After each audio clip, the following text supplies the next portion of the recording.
What really happened with your host, Mike Rivero. The history the government hopes you never learn. Here is your host, Michael Rivero. And aloha, America. Welcome to our show today. It is Monday, September 18th, 2017, start of a brand new week.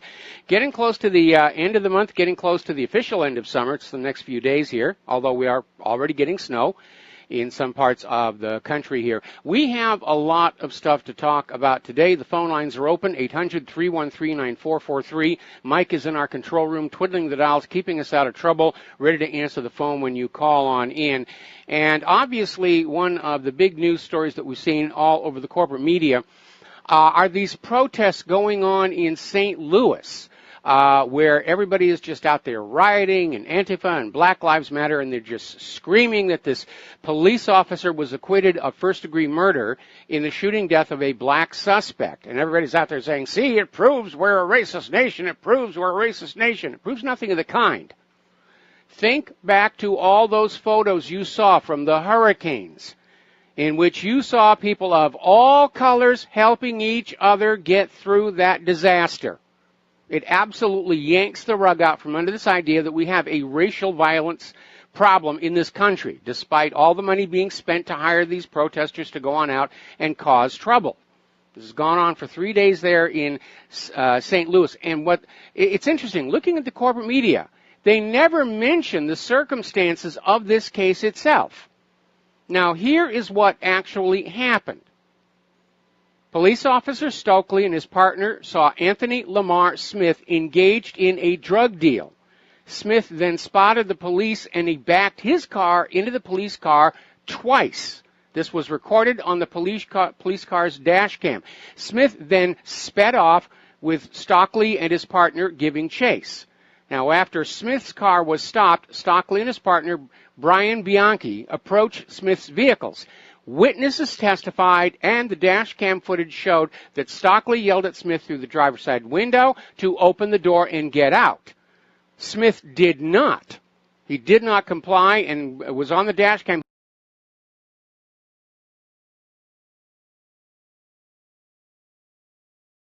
The window and shot 5 times, killing Smith.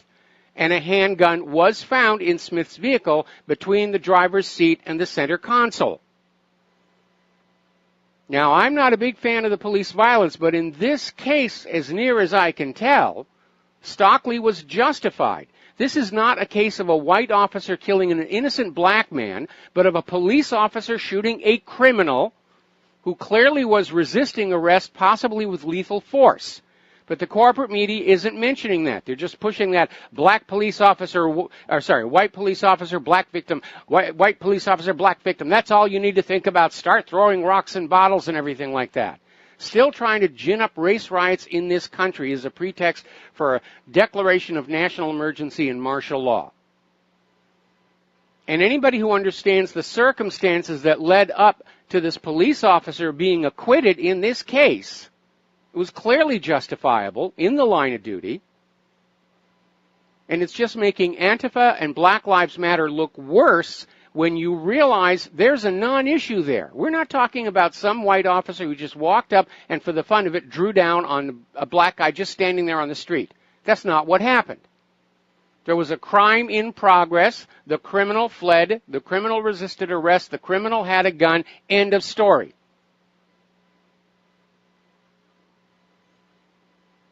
And what we're seeing with the spin being put onto this event is part of a larger picture that we're seeing over at Breitbart.com, where Dinesh D'Souza is out there saying the left isn't just tearing down history with all these monuments and everything else they're trying to tear down. They're trying to rewrite it. They're not merely taking down history. They're trying to promote their own very selective rewriting of history. And reminds me of that quote from George Orwell's 1984. Those who control the present control the past, and those who control the past control the future. There it is. They're trying to rewrite the nation of this history to suit some political agenda. To demonize white people. It's amazing here. Now then, as you know, Jeff Sessions has ramped up his war against leakers. And so what we now see happening is the New York Slimes has published a story targeting Jeff Sessions from an anonymous leaked source. And basically, the leaked document is an attempt to strike back with a story to humiliate the Attorney General. Unnamed current and former administration officials told the New York Times supposed details from an Oval Office meeting months ago, where the president allegedly dressed Sessions down after getting word Robert Mueller was to be appointed the special counsel. Now, knowing the conflict of interest relationship between James Comey and Robert Mueller, I think Attorney General Sessions deserved a good dressing down. That was absolutely the wrong person to name as a special counsel. And the president, being the boss, has a right to say, you made a bad call. We're going to do a shout out to our on-air affiliates who are just now rejoining our network. And we're starting with the domestic news, then we'll get into the wars and all the rest. A lot of stuff going on here today.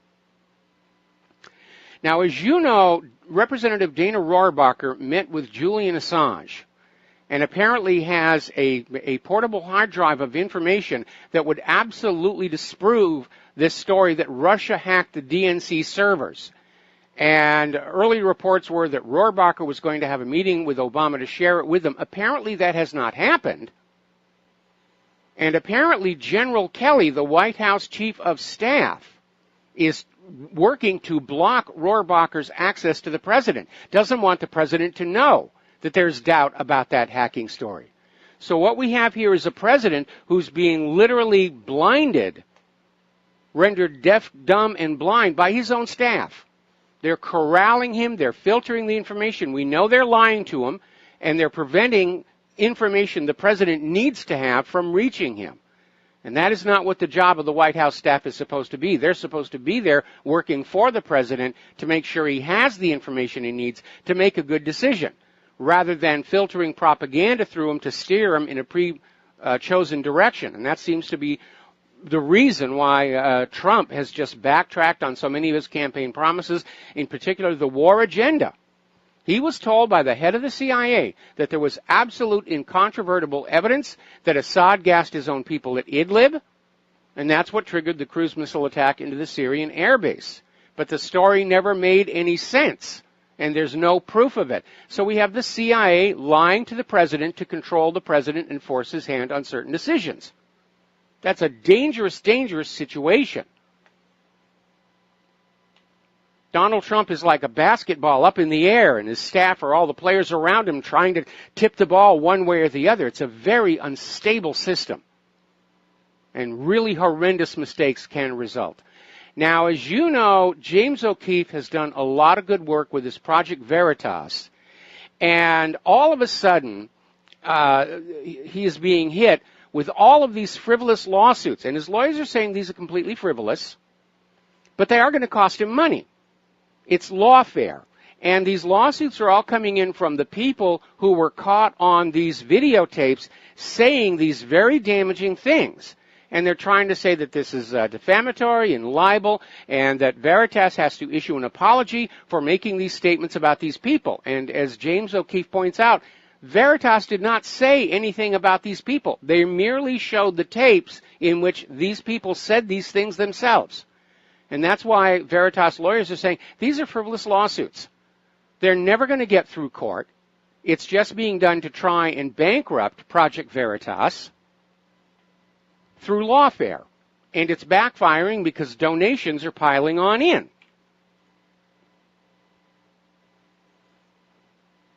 Now, getting on to the storm damage, thousands have been left homeless from the hurricanes, and Trump sends another $75 million to Israel. Now, Hurricane Maria is approaching the Caribbean as a major storm. It seems to be following pretty much the same track that Irma did. Hurricane Jose is just brushing the mid-Atlantic coast. There are tropical storm warnings along Massachusetts, New Jersey, that whole area. But the eye of the storm, the major part of the storm, is well out to the Atlantic, and that's really good news. A couple of other storms out there. We're still going to wait and see where they're going. We have a couple of storms forming up here in the Pacific.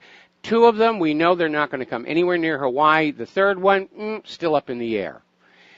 Now, getting on to the war zones, Nikki Haley is up there at the United Nations just in a full-on meltdown.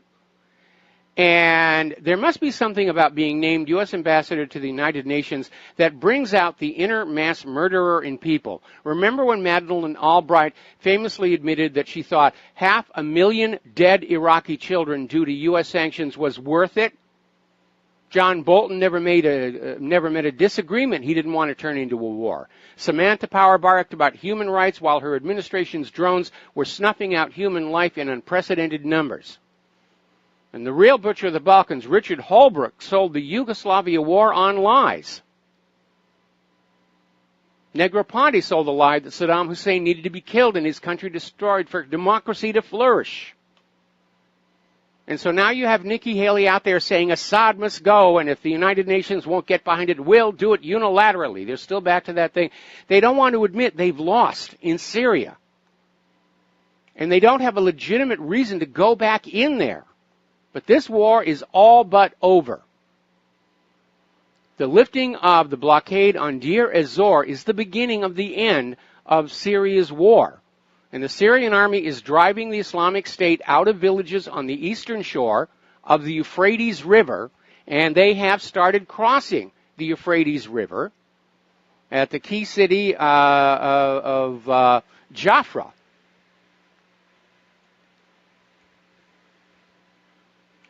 And they're just making headways. There are even pictures of the Syrian army crossing over there. So now we have reports that U.S. forces are starting to retreat from the Al-Zakaf in Syria's Badia desert region. They're pulling on out of there. But things are really moving over there. It's a dynamic situation.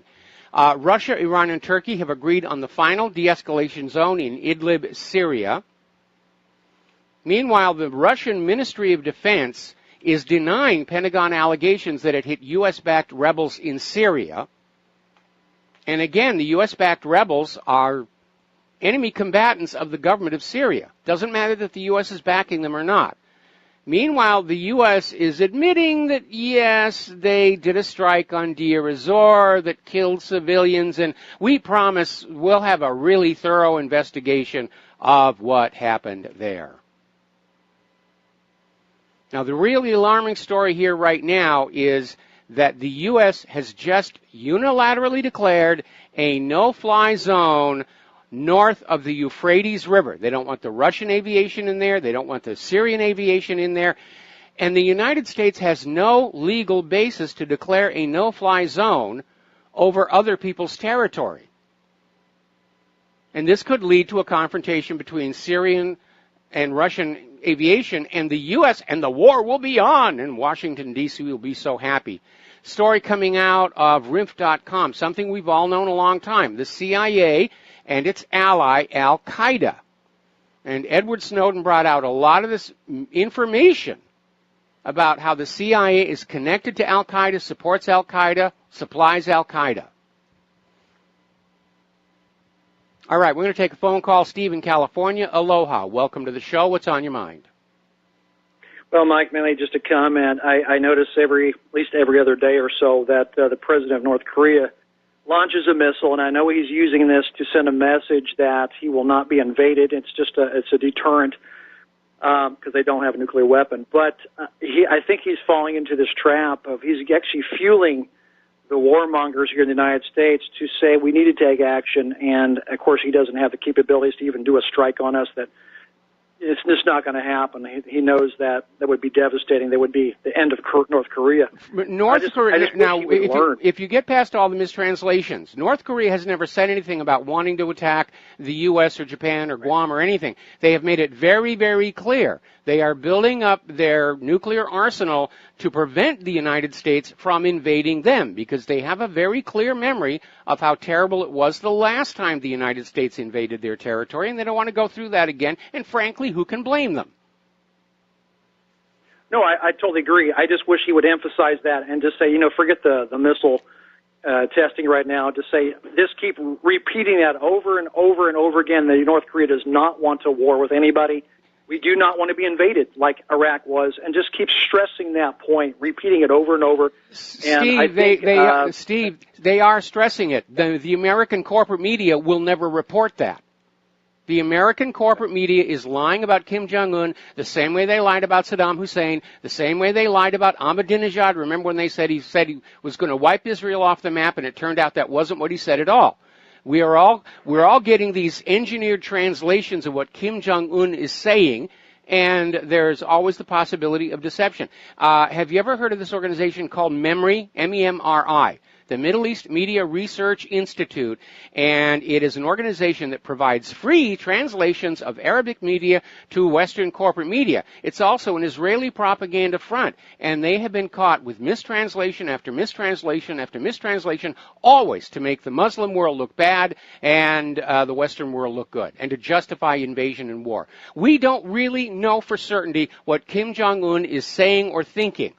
We're being presented with an image of a dangerous, out-of-control maniac who must be stopped, but that was exactly the same image they were projecting of Muammar Gaddafi and Saddam Hussein, and everybody else that's head of a country they want to invade will get the same treatment in the media. Oh, he's a dangerous maniac. He's destabilizing the world. And yet, go back and look at the nation that's actually doing the destabilization. Invasion, drone strike, regime change, invasion, drone strike, regime change. It is the United States of America that is the out-of-control, insane power right now.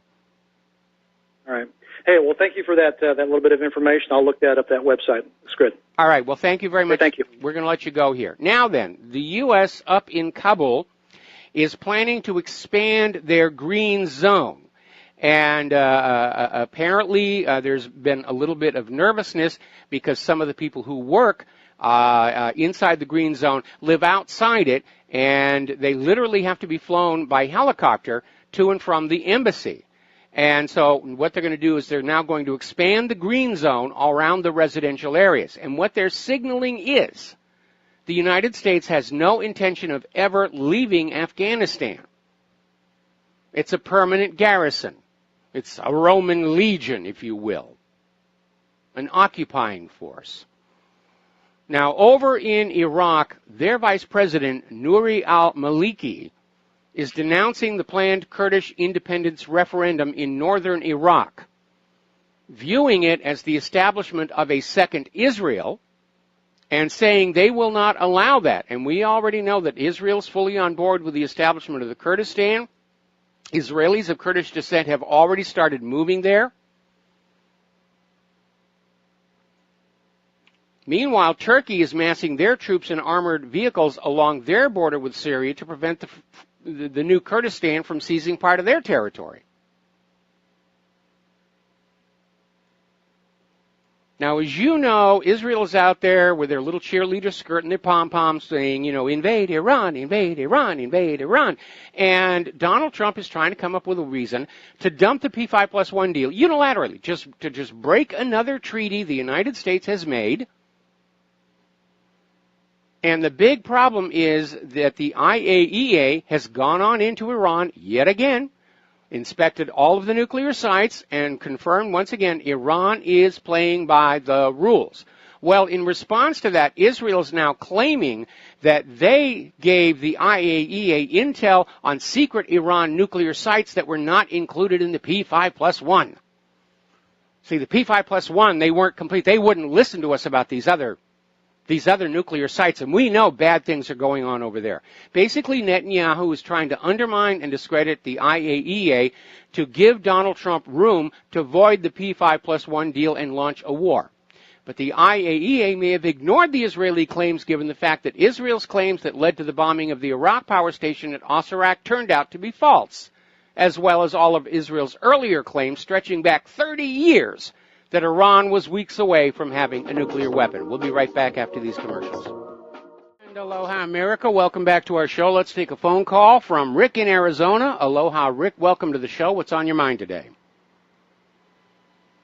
How you doing, Mike? I'm doing fine. Hey, I guess nobody's ever going to learn not to believe anything that comes out of the TV when it comes to these issues that have possible war outcomes. We don't even know if Kim Jong-un is even saying anything. No, we don't. We don't really. I mean, we're just taking for granted that they're telling us the truth, and he's threatening us. And he's just, these rockets that he has probably couldn't get a 100-pound bag of potatoes 20 miles in the air. So there's no way they're going to have there's not going to be any combat from their end. Now, if we do anything, you can bet the whole world is going to come down on us like a ton of bricks. We're not going to start nothing. This is just going to be more talk. We'll be talking about this time next year. There's no way they're going to trigger a war with North Korea.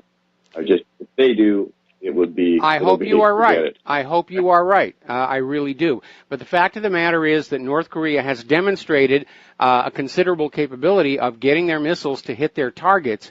Whether or not they really have achieved a deployable nuclear warhead or not, I think that's up in the air. Frankly, that one photo looked more like a movie prop than a real warhead to me, not that I'm really an expert on nuclear weapons.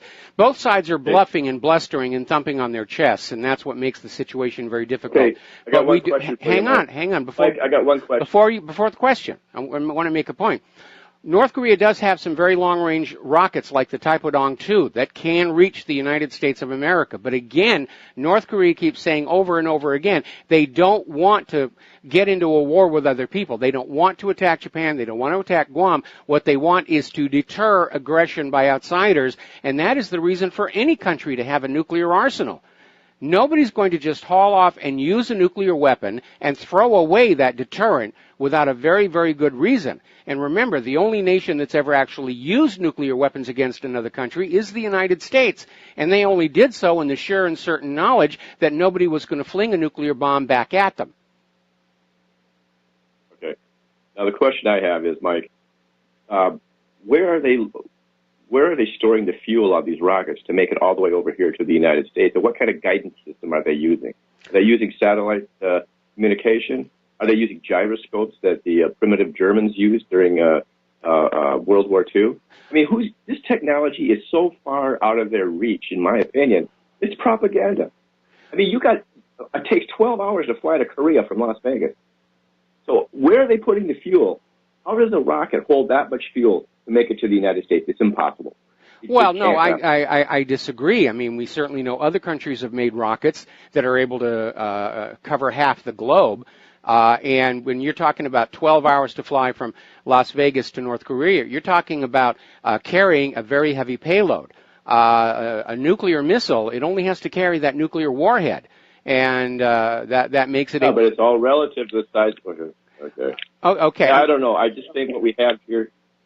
Okay. Okay. No. I just think what we have here is a dumbed-down America that believes this stuff. I think if you talk to a real engineer, that they would tell you that it's absolutely impossible. Well, let me go on back and remind you that I have a little bit of experience with this kind of stuff going back to my NASA days. And again, we've seen these demonstrations of the rockets that North Korea is putting on out there, and apparently they have started moving from liquid-fueled rockets to solid-fueled rockets, which means a faster reaction time. The Taepodong 2, as I recall, and I may be wrong on this, but it's liquid-fueled, which means it takes a long time to get it ready to go to fly. With a solid-fueled rocket, it's basically hit the switch and go.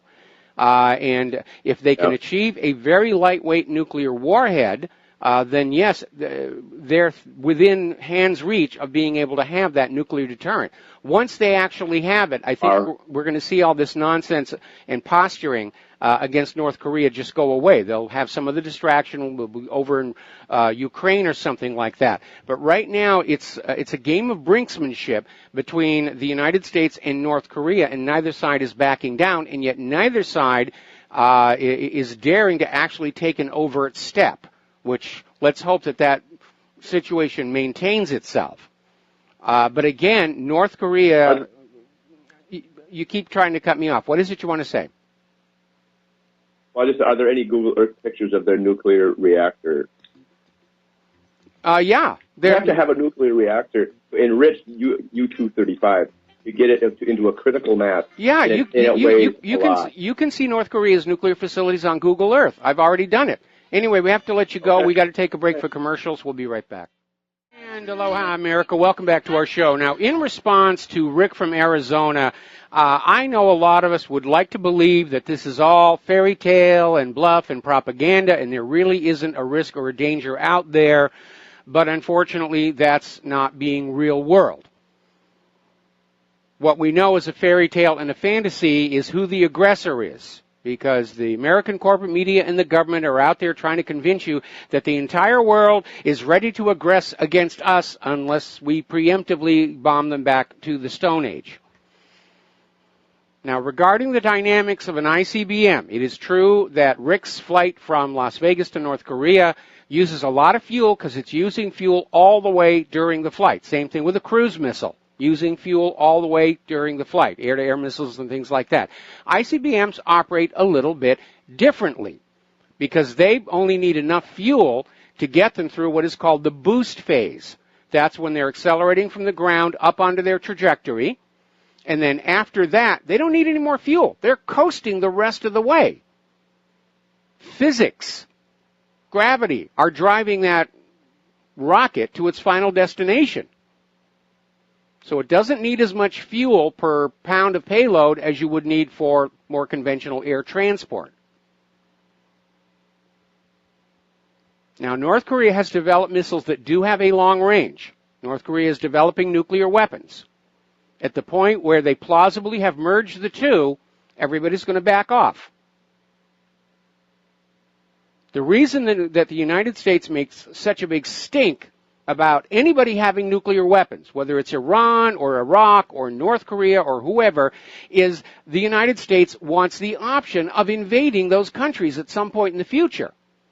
And once they obtain a nuclear deterrent, that option is off the table. So they lie about Iraq having nuclear weapons to go in and destroy the place. Israel is now trying to claim that the Aiea is ignoring secret Iranian nuclear sites because they want to go in and destroy the place. And now we're in this chest-thumping phase with North Korea because the issue is the United States retaining the option to invade and conquer countries whenever it feels like it wants to. Now, how do North Korea's missiles work? I don't really know. But I do know that a lot of the technology that would be needed to make a ballistic missile is now available off the shelf. And don't forget, back during the Clinton years, where there was that whole Loral scandal, where a lot of guidance and missile technology wound up being sent over to China. Some of that may have gotten to Korea through espionage. We don't really know. I mean, the fact of the matter is that your little gyros on your iPad, iPhone, are actually more accurate than the ones that they sent to the moon with Apollo. Look at how sophisticated those little drones are. They keep themselves level.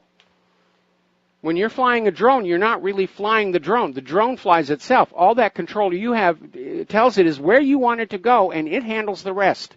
And it's amazing, the technology that's in there. So we'd all like to believe that it's all a fairy tale, that North Korea is obtaining a deterrent, but they do seem to be within reach of it, or the United States wouldn't be in such a panic about it. All right, let's take a few more phone calls. Steve in Tennessee, aloha. Welcome to the show. What's on your mind? Yes, aloha, brother. We certainly love your show all the time. It's the first thing I always listen to it during the afternoon. Thank you. The reason I called is because I get this rag called Rolling Stone magazine. I have no interest in the music scene and everything, but a long-time friend of ours gives us a Christmas present and a subscription to this every year. And the reason I'm calling you is because in the issue that just came out for September 21st, there is a big article in it that says the siege of Raqqa, R-A-Q-Q-A, yes, on the front lines of America's secret war with ISIS. And I know you just said that American troops aren't even in Syria anymore, but this article... No. That's not what I said. No, what I reported was they've abandoned one of the positions they had in the desert. I did not say that they have left Syria completely. They ought to. They don't have any... Okay. There's no legal reason for them to be there. Well, this article says there are some 14 U.S. bases on Syrian soil, but the American government won't say exactly how many troops and where they're located. And it shows a picture of this bombed-out city that they say is Raqqa, and they describe some really intense fighting where the U.S. is allied with the, what's the name of that group that's against Turkey also? And ISIS, they're working Daesh. together. Yeah.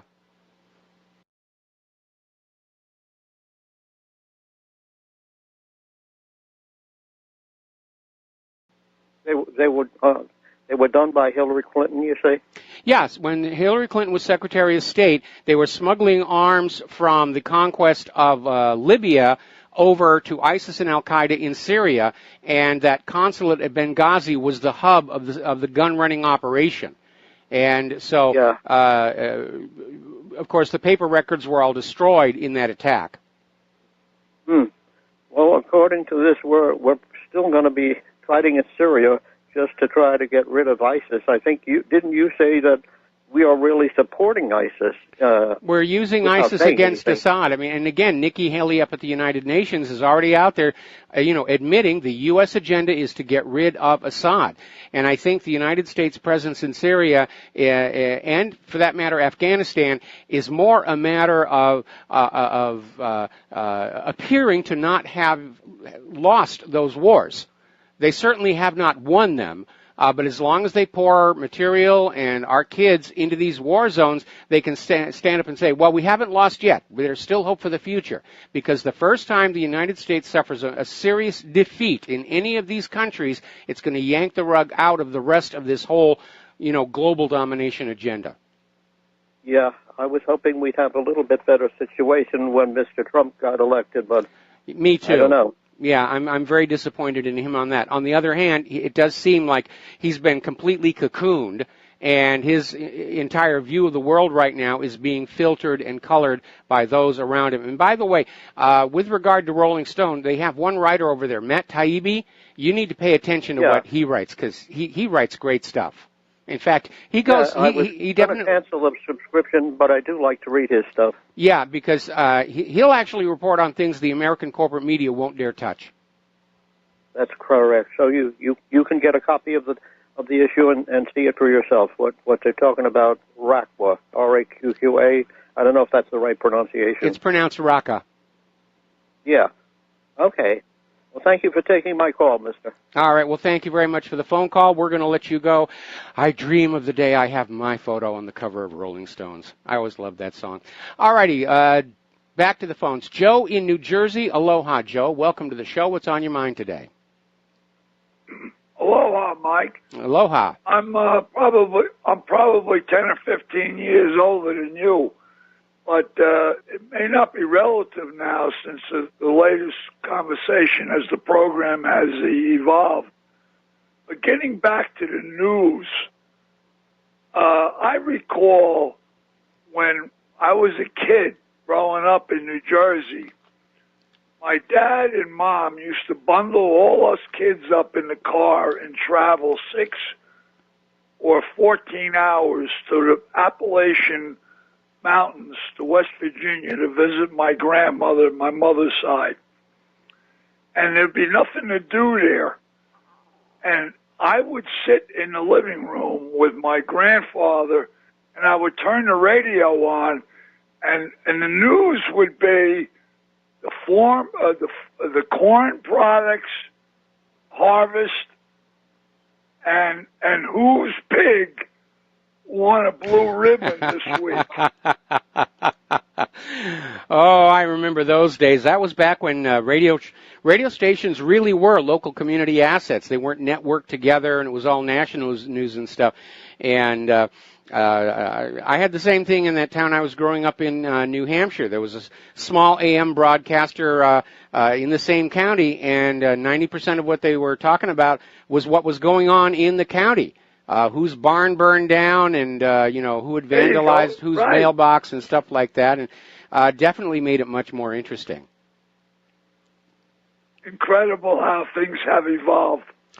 Well, I'm not sure. Incredible is the word I would use always, but yeah, with all of this consolidation of media, very often the local news gets relegated to almost like it's just not.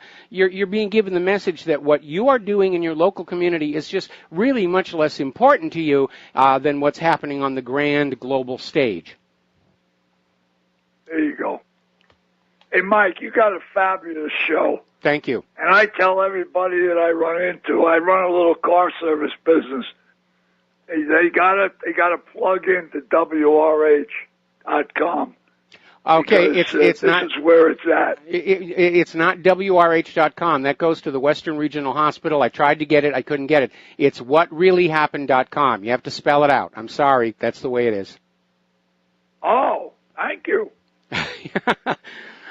I'll bet that hospital is saying, wow, look at all this traffic we're getting on our website. Jesus Christ. All right, okay. Mike, you have a great day and continue the good work. I will do my best. Thank you very much. And we're going to switch over to James in Atlanta. Aloha, James. Welcome to the show. What's on your mind? Mike, I had two questions about Argentina. I wanted to ask you, the guy that called 2 callers back that doubted North Korea's missiles, he sounded a lot like Bill Deagle. Did it sound like Bill to you?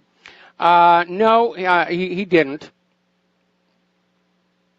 Maybe it almost sounded like Bill. But Argentina, I watched a documentary that they were real prosperous at one time, and then all their debt were not extended, and they had hyperinflation. Can you tell me much about what caused that?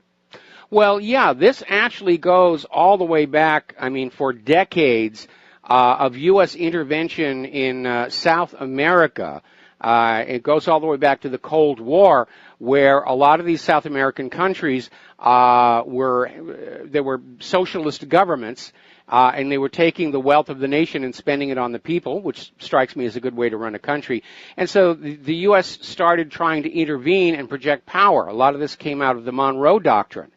Where the U.S. goal was to make the entire hemisphere just like the United States of America.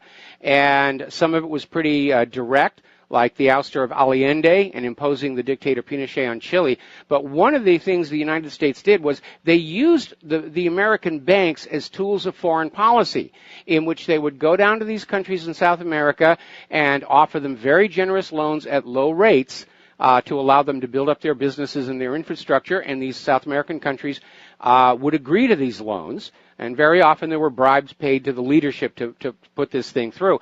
And then what would happen is the CIA would go into those countries and start carrying out economic sabotage, crop destroying, sabotage of facilities, in order that these South American countries couldn't repay those loans.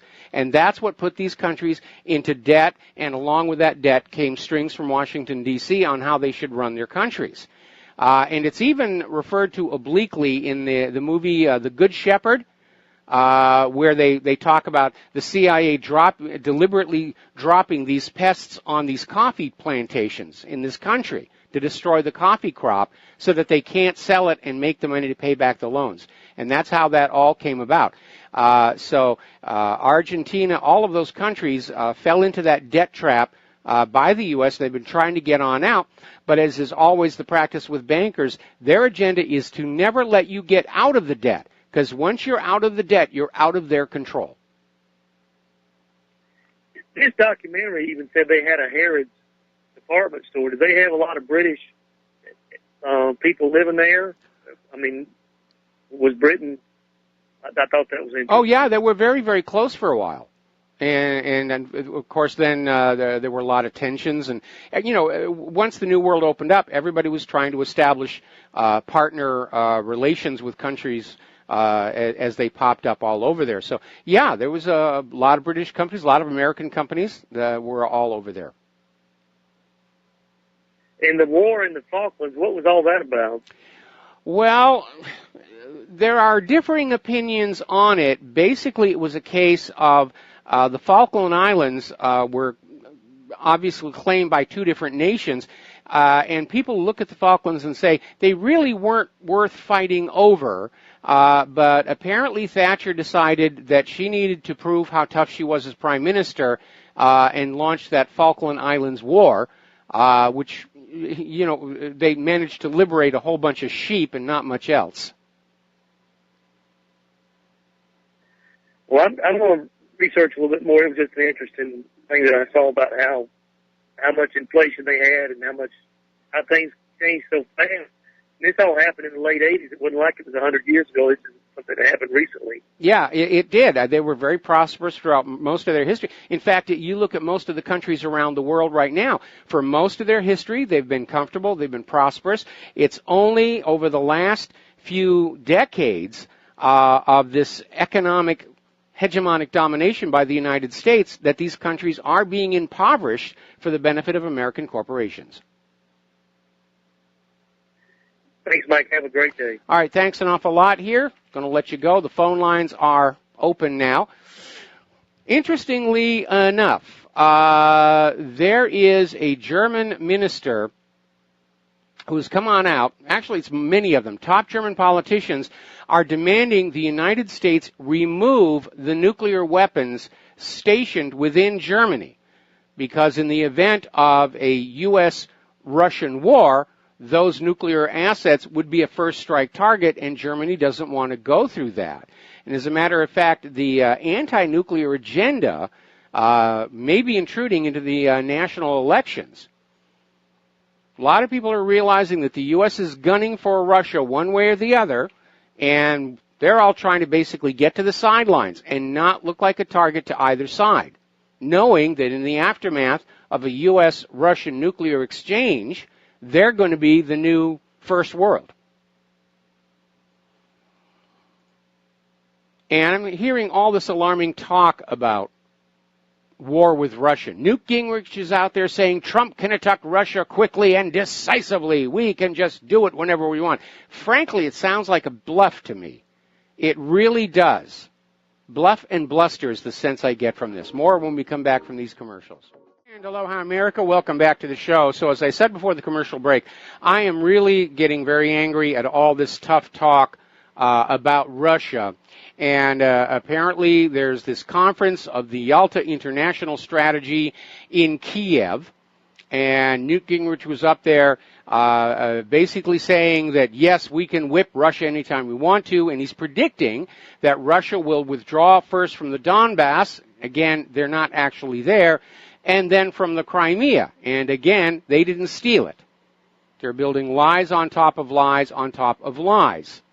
Now, former NATO Secretary General Anders Rasmussen is also at this conference in Kiev, and he's saying Russia is trembling. Let's finish it off with force. Well, Anders, here's your rifle. Same notation for Newt Gingrich. It's sounding more like bluff and bluster. We've all been hearing about the very expensive, poor quality weapons being produced by the U.S. military-industrial complex. We also know that the United States has been at war one place or the other, multiple places, for 16 years. The stockpiles are drawn down. The existing planes, tanks, ships are worn out. What is coming off the manufacturing lines now have got all kinds of problems. They're saying now the Gerald R. Ford is never really going to be usable in combat. Too many problems with all the whiz-bang. We're talking about the corrosion problems on the Independence-class littoral combat ships, the drivetrain problems on the Freedom-class littoral combat ships, and even now the Navy is saying, yeah, they're never going to work. We've got a whole new design that we want to get built now at taxpayer expense. The stealth destroyer, the Zumwalt drivetrain problems. F-22 still asphyxiating its pilots. F-35, huge laundry list of problems. It's being deployed and it's still not complete. Still doesn't have the software for the onboard cannon. They're making up for that with a belly mount cannon. More weight, more bulk, more bloat. And in terms of dogfighting, the F-35 can be out-dogfought by 70s era vintage airplanes. The F-15 Eagle, the F-14 Tomcat, certainly the F-18 can run rings around it. The F-35 is almost a repeat of the strategic failure of the F-4 Phantom. which when it was first built didn't even have an onboard cannon. The doctrine was the electronics and the missiles are going to fight the wars for us. We're just up here to launch them and enjoy the view. And it didn't really work out, and they finally had to add a cannon to the F-4. So Nikki Haley is up at the United Nations saying we're out of options on North Korea, and she's perfectly happy with having the Pentagon attack North Korea. So who is the aggressor here? Who's talking about attacking the other country? It's not North Korea, is it? We'll be back after station identification. And aloha, America. Welcome back to our show, hour number 2. The phone lines are open, 800-313-9443. And Nikki Haley is up there at the United Nations saying she's perfectly happy with having the Pentagon attack North Korea, saying that we've run out of options. And again, this is the U.S. arrogance fully on display, because North Korea is not the United States business as long as it's minding its own business. And so far, that's what's going on. North Korea has not attacked anybody. They have not invaded anybody. They have put out the message, do not attack or invade us. And that's what they're building up the missiles and the nuclear weapons for, because they learned their lesson from Iraq, where Saddam Hussein surrendered his chemical weapons, and he still got invaded and lynched. Or Iran, which has shut down its nuclear weapons program, and it's still in the crosshairs for invasion. So Kim Jong-un is very wisely saying, okay, it doesn't matter what you do. It doesn't matter what concessions you make for the United States. They're still going to come for you when they want to come for you. Therefore, all we can do, the only option we have left, is to be prepared to make an invasion or an attack on North Korea as expensive for the United States and its allies as possible. That's what they're thinking. And Haley's out there saying, yes, we're just going to turn Mattis loose and have done with them. Haley made the comment, North Korea will be destroyed if the U.S. has to defend itself. I'm sorry, but who is on the other side of the planet having military exercises on whose border? You don't see North Korean military tooling around the Gulf of Mexico, do you? But you have all these American warplanes and ships just nudging up to the Korean Peninsula. Apparently the U.S. flew another couple of B-1 bomber exercises over South Korea to demonstrate we can come and get you. The U.S. is being provocative. And again, North Korea has made no statements indicating a desire to invade the United States. They have repeatedly stated the reason for their nuclear arsenal is to deter the United States from invading North Korea. And if you look at the history of how North Korea suffered during the beginning of the Korean War, you can understand why they might feel that way. And North Korea has come on out in response to the latest round of sanctions, saying the more sanctions you impose, the faster we're going to move toward completing our nuclear deterrent. Because North Korea understands once they have it, once they have missiles with nuclear warheads ready to go, everybody's going to back off. Now, Russia is getting very nervous over the U.S. aggression and saying that they will not allow the United States or other countries to provoke North Korea into a military conflict, as that could mean the use of weapons of mass destruction near the Russian borders. This is the head of the Upper House Committee for International Relations say. And people probably don't remember that during the start of the Korean War, General Douglas MacArthur seriously suggested nuking North Korea. Now, as you know, North Korea just had a successful test of one of their medium-range missiles.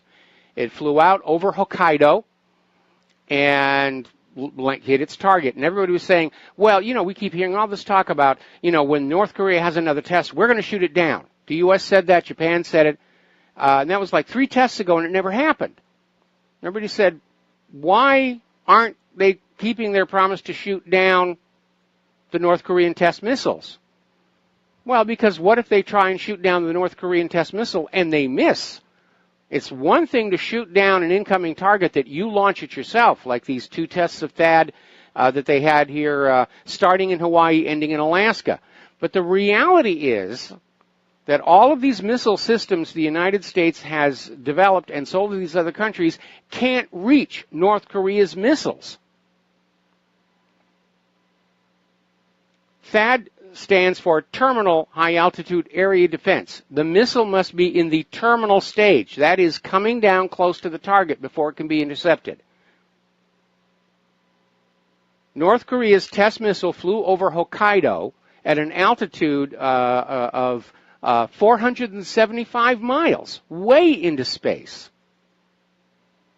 Japan doesn't have anything that could have intercepted the missile at that point. Neither does the United States. THAAD cannot reach that high. The Aegis interceptors can't reach that high. So they just have to sit there and shake their fist and say, gosh darn you.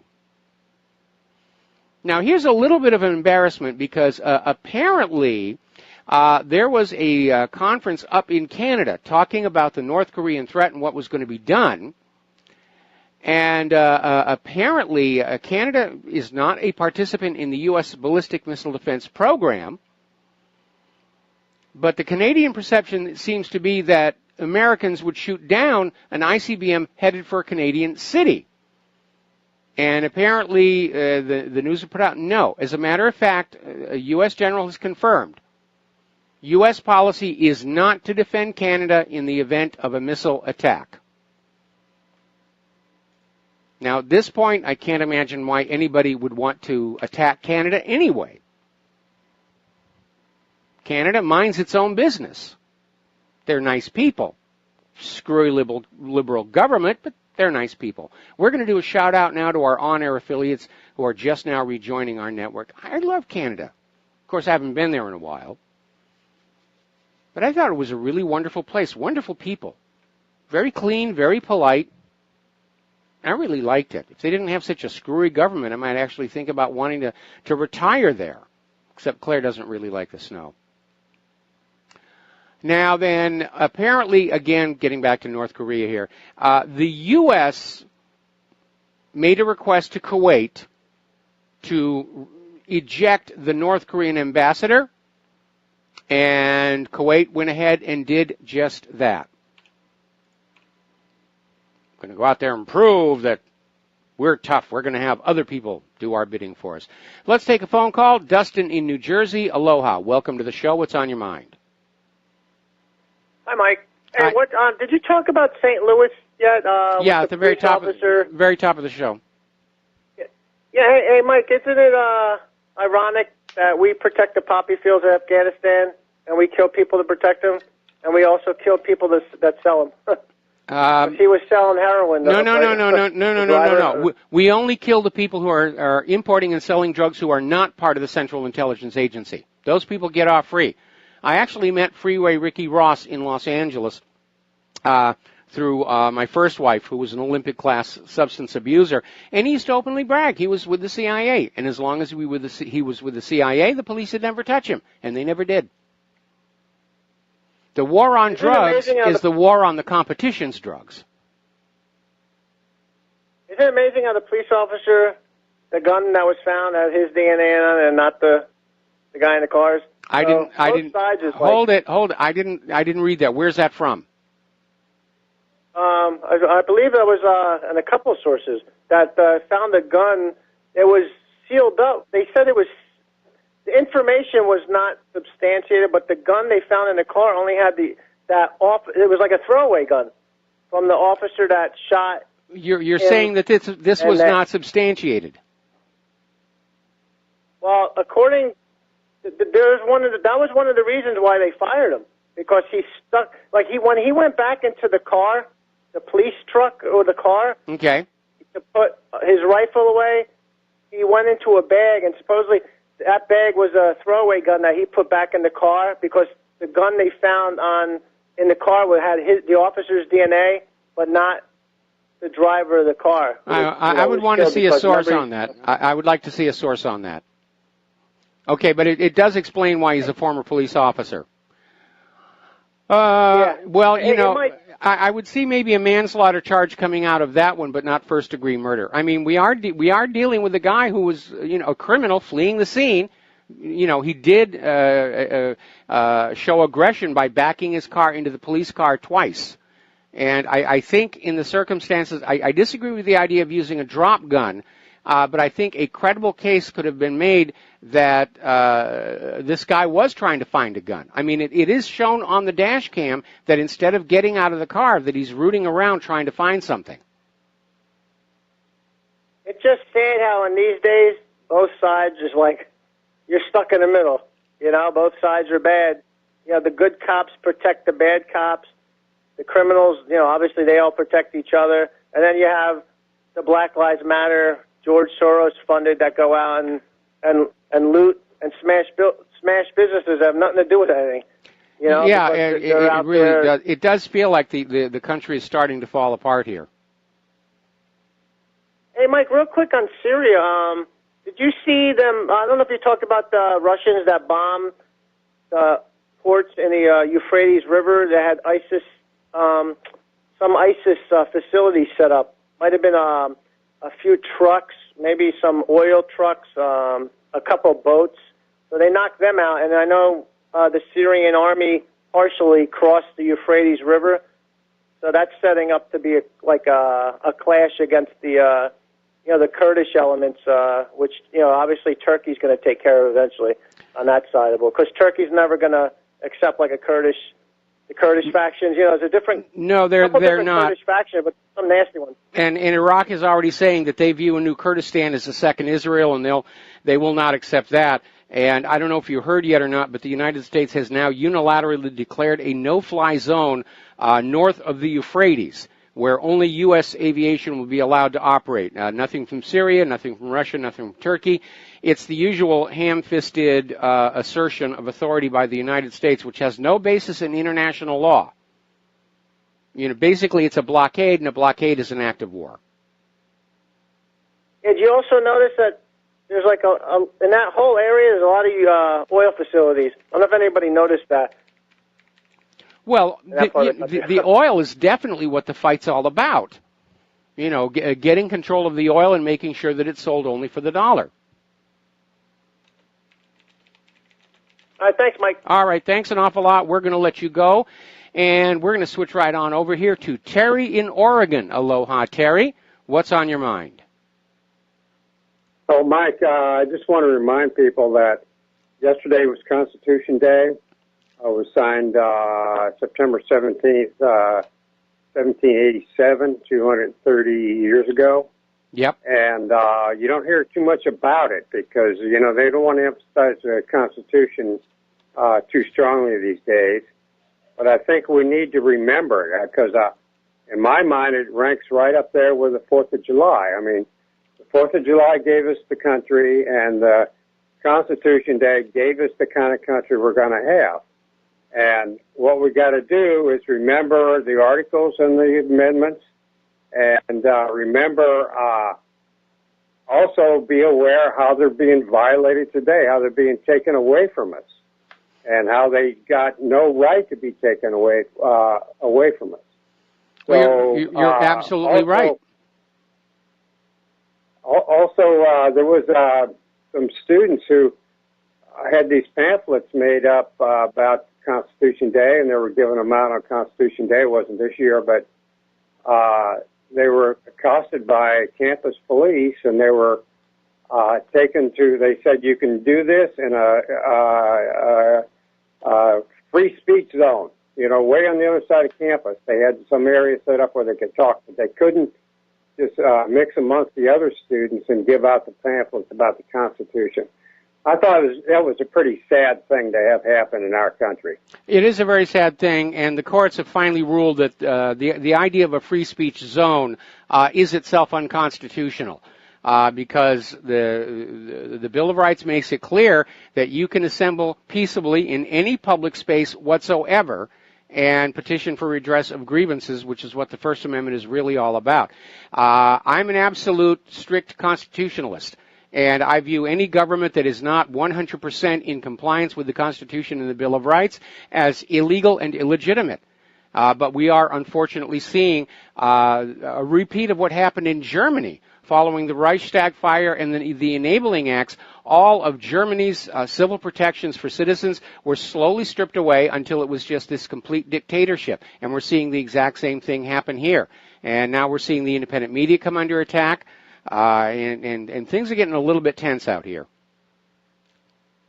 Right. Hey, Mike, what was that website you mentioned earlier about the Middle East news? It was changing it around and stuff. It's not a website. It's an organization called Memory. But you might do a web search for an article that was called Selective Memory, MEMRI, which was an expose that came out in the British press saying, look, these guys are not providing honest translations. They're always biased in favor of Israel's political agenda. Memory was the organization that claimed Ahmadinejad said he was going to wipe Israel off the map. And that wasn't what he said. What he actually said was that Israel will fade from the pages of history. Now, one is a very active declaration, and the other one is a passive observation. But any time that Memory can make it more provocative or twist things to place anybody in the Muslim world in a negative light, they're going to do it. And unfortunately, Western media, they love these little propaganda laundries because then they can put out the lies when their hands are clean. I'll give you another good example. The Syrian Observatory for Human Rights, which has been pushing for the removal of Assad. It's not in Syria. It's a one-house operation out of Coventry, England, and the guy's day job is he's a T-shirt salesman. And he just puts out all this information under the name Syrian Observatory for Human Rights, and the Western media grabs it and publishes it all over the world. And if they ever get called on the lies, they say, well, look, this is just what we got from the Syrian Observatory for Human Rights. And yet if they actually looked at it, they would realize it's a propaganda laundry is what it is. Exactly. And, if the translation between Farsi and English was way off in that particular case, that you're definitely talking about. Yeah, but, Israel is assuming also, most Americans don't speak Farsi. Right, and then I heard a preacher one time tell his congregation that, he took it one step further. He said, Ahmadinejad wanted to bomb Israel off the face of the earth.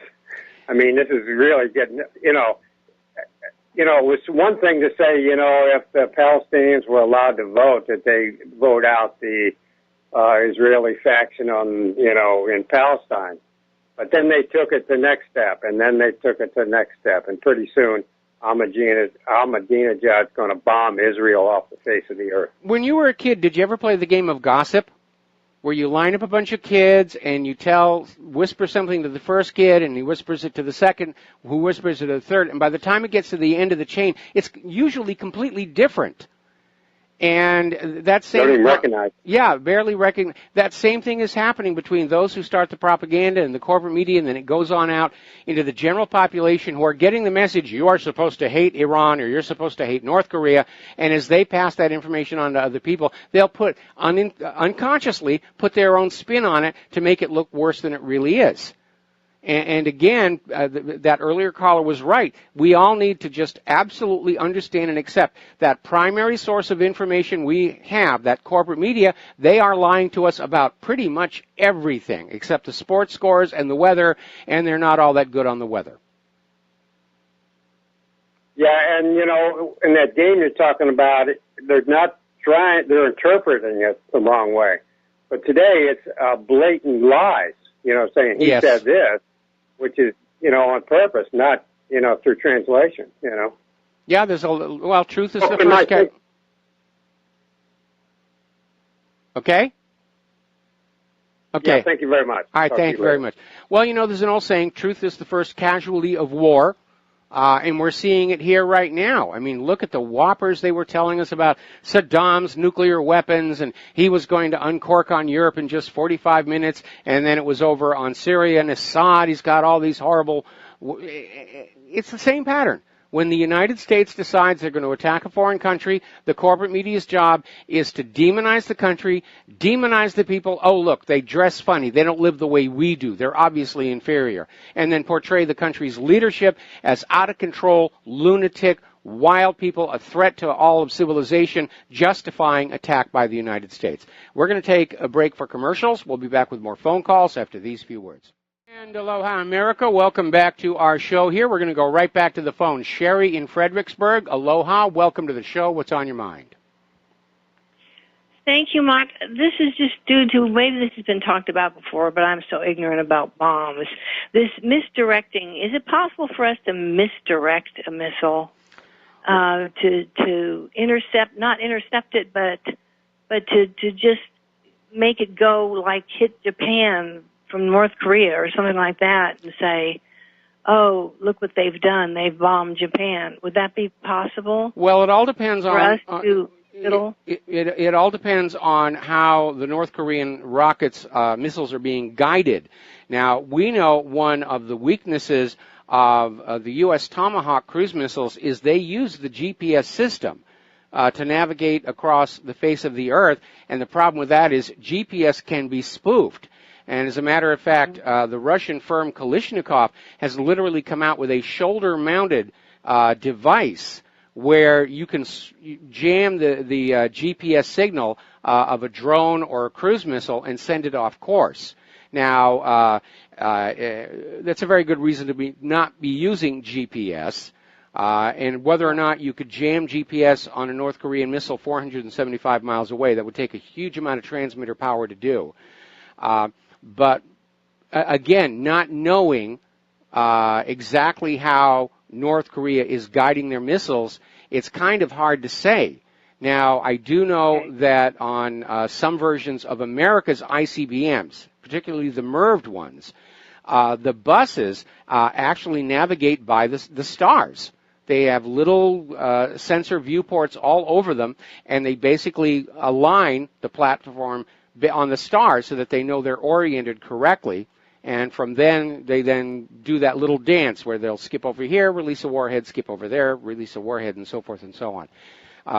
GPS is a weak point in anybody who's using that as a guidance technology for a weapon. Okay, what is it we threatened to do that we haven't done? Was that intercept a missile, but it's just out of our reach, or how did that work? Well, you said we threatened to do something we didn't do. Basically about 3-4 North Korean tests ago, both Japan and the United States said, if North Korea launches another test missile, we will shoot it down. And they haven't.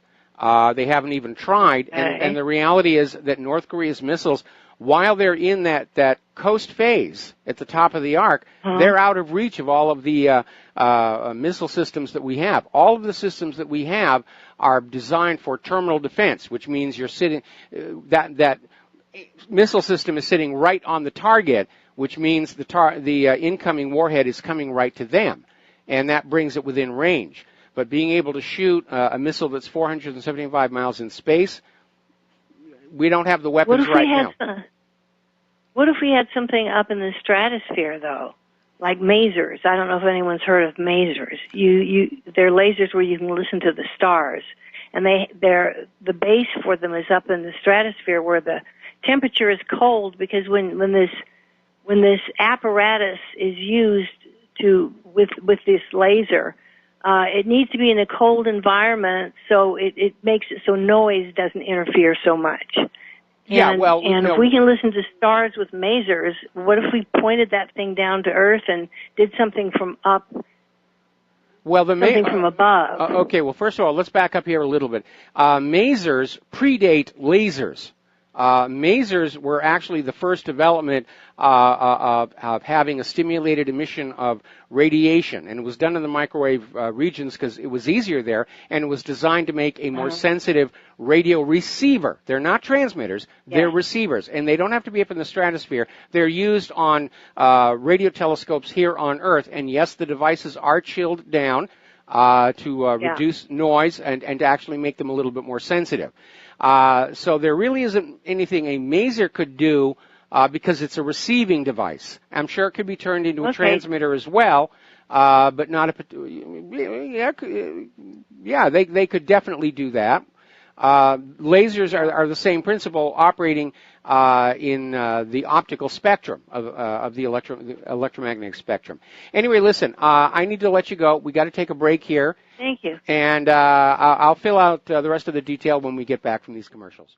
And aloha, America. Welcome back to our show here. And, of course, being able to intercept an incoming ICBM during the coast phase was a major objective of Reagan's Strategic Defense Initiative. And they spent vast sums of money, much of it borrowed, and we're not able to really solve a lot of those problems. And again, with regard to the terminal phase, the issue there is that all of our missile systems, whether it's Aegis or THAAD or Patriot or whatever, are built around a doctrine of the incoming threat following a predictable ballistic path, where you can predict exactly where it will be at the moment the interceptor gets there. But Russia's latest generation MIRV warhead, and presumably China's as well, are maneuverable. They bob up and down, they weave back and forth, they corkscrew, they dipsy-doodle, and that makes a ballistic-based intercept absolutely impossible. Before we go back to the phones here, we're now getting word that Hurricane Maria has been upgraded to a Category 4 hurricane. It's heading to Puerto Rico and the Virgin Islands. Those people that haven't finished cleaning up from the last one, they got to be feeling really picked on right now. All right, let's go back to the phones here. Miles in Maine. Aloha. Welcome to the show. What's on your mind?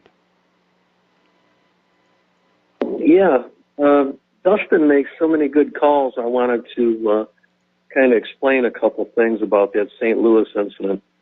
One, the perplexing thing for me is they settled this case years back for $900,000 out of court, paid the money, which I don't see why there'd be any charges now 5 years later. But additionally, the officers both saw the car drive by that almost ran them over and ran into the police vehicle twice. They both saw the gun in the car. Now, to answer Dustin's question, a guy who's a convicted felon previously and looking at going to be a felon again that's carrying a gun is not going to have his fingerprints on that gun. So if he's got to throw it away or whatever, he can deny any relationship to that weapon. So that's why there were no fingerprints on the gun. Now, curiously, which is very curious to me, they say they found the DNA in there, but the officer unloaded the firearm and set it on the passenger seat, and there were no fingerprints on it. But yet there was DNA on it. That seems rather weird. If he unloaded that gun, I mean, obviously it makes sense that his fingerprints, along with his DNA, would be there. Exactly, but there were no fingerprints of either person. And like I said, and I know convicted felons that when they're carrying a gun, because that's an additional crime, they're not able to own a legal gun. So probably that firearm, would be interesting to know if it was stolen or not, or who it was registered to. That's never mentioned. I think in the summary of events here, I think what this whole situation is, because the prosecutor was retiring, I think this was a makeup call for the Michael Brown incident, which, by the way, I think Officer Wilson was justified as well. But I think this was trying to be a makeup call on that incident, and that's how we got to this. And I think the judge was intelligent and saw through everything. I think he made the right call. I sure hope he did. I don't want to see anybody unnecessarily killed or injured. But I think that the officers, the other officer said he's got a gun. The other one, they both saw the gun. And that's consistent. So I think the judge made the right decision. But I wanted to share that with Dustin because he makes so many good calls, and I'm one of his people out here that support his calls. And I support your show, Mike. Great show again. Thanks. Well, thank you very much. I'm going to do a little more digging to see if I can get a confirmation on this idea that Smith's fingerprints or DNA were not on the gun. And again, you make a very valid point. If he's a convicted felon and he's caught with a gun, he's in serious trouble just right there. And so he would probably make a point, if he had a gun, of making sure it was as clean as possible. And not having seen the gun, there are things that you can do to make a gun not have fingerprints, like wrap cloth tape around the handle and the trigger. And if you use it and then toss it, the idea that your fingerprints are going to be there, that's a long shot. I'll tell you where most crooks really screw up is they'll rig the gun so it won't retain a fingerprint, and then they'll forget about the bullets. Because when you're loading those bullets into the clip, you leave all kinds of fingerprints all over the brass, and the brass just loves to hang onto those fingerprints. So, anyway, Miles, thanks an awful lot for the information. We're going to let you go. Getting on back to the Korean situation, Russia and China have kicked off a massive joint naval drill near the Korean Peninsula, and apparently as part of that, Russia has test-fired one of their Iskander missiles. This is something that is giving nightmares to some of the planners in the Pentagon. And so they test-fired that. It was a successful test. But again, none of this is going to make things calm down in Korea. Now, last week, Bezalel Smotrich, a member of the Israeli Knesset from the Jewish Home Party, basically came on out and said, announced what was called the decision plan on how they're going to handle the Palestinians. And it is basically a plan for Israel to annex all Palestinian territories officially, and to basically coerce the Palestinians to either agree to live under apartheid as a reduced status population and relinquish national aspirations, or be expelled out completely. So Israel's getting ready to just complete their acquisition of Palestine. And they may call it legal, but we know it's wrong. I mean, everything that was done by the Nazis was the letter of the law under Germany at the time. But we all know it was not the right thing to be doing here. Now, we're still hearing all this nonsense about the Cuban Embassy. This came out of Zero Hedge. The U.S. is now evaluating shuttering the Cuban Embassy after unexplained sonic attacks. This is coming from Rex Tillerson. And Cuba is saying, look, we're not doing anything. And apparently the latest attack was some kind of a blaring, grinding noise which supposedly jolted an American diplomat from his bed in the Capri, which is a Havana hotel popular with tourists, which sounds to me like he wasn't actually in the embassy. But the diplomat, according to the AP, moved just a few feet, and there was silence. And then he climbed back into bed, and then the agonizing sound hit him again. None of this has a reasonable explanation. Blah, blah, blah, blah, blah. Now, this is another example of look for what should be there and isn't. Cuba wants normalized relations with the United States. They want an end to the almost 60-year-old embargo. So if indeed something actually happened, and we don't know for a fact that it did, it is not Cuba who is doing it. Now, it is possible to, using multiple transducers, to create a circumstance in which a sound can only be heard in a specific location. It takes a lot of engineering to do. But in this case, they're talking about being in the Capri Hotel. I think it's just more propaganda to sell us all on the idea that Cuba is bad, Cuba is evil, we shouldn't normalize relations with them, and we should just go on in and invade them because that's what we should have done 60 years ago. And here I was getting ready to sample that fine Cuban rum and those fine Cuban cigars. Very, very upsetting. Again, why would Cuba do anything to the U.S. diplomats? It's not in Cuba's interest. Who benefits from the U.S. diplomats to Cuba being driven out? Those who want to attack and invade Cuba. So let's talk a little bit about the economic news. Jim Rogers is warning that if Trump starts a trade war with China, it will end U.S. hegemony, which is already seriously strained right now. More and more countries are pulling at the leash of the United States, and they're pivoting toward Russia. And so basically, Treasury Secretary Mnuchin's threat, the U.S. is going to impose economic sanctions on China if it does not implement the new sanctions regime against North Korea. And saying if China doesn't do what we tell them to do, we're going to put additional sanctions on them. Now, again, Mnuchin does not understand the Asian concept of face.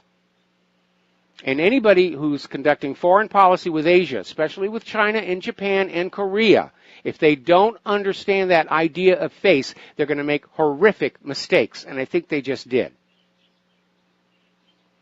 Basically, if we start sanctioning China, it's going to hurt America more than it hurts China. For one thing, all those big box stores are going to dry up. There won't be any product on the shelves. And it will force China and Russia and other countries to pull together and cooperate. And that shows you how short-sighted all this sanction, everything policy happens to be. And remember, we've already got Russia and China cooperating militarily in that exercise off the Korean Peninsula. Another story coming out of Zero Hedge. Central banks are petrified. This is Chris Martenson on the hyperinflationary threat of China dumping the dollar. More and more countries are dumping the dollar. They're starting to go to the yuan and the ruble. And it's already started. China and their allies have dumped the dollar in oil trading. Venezuela is now publishing their oil basket price denominated in yuan.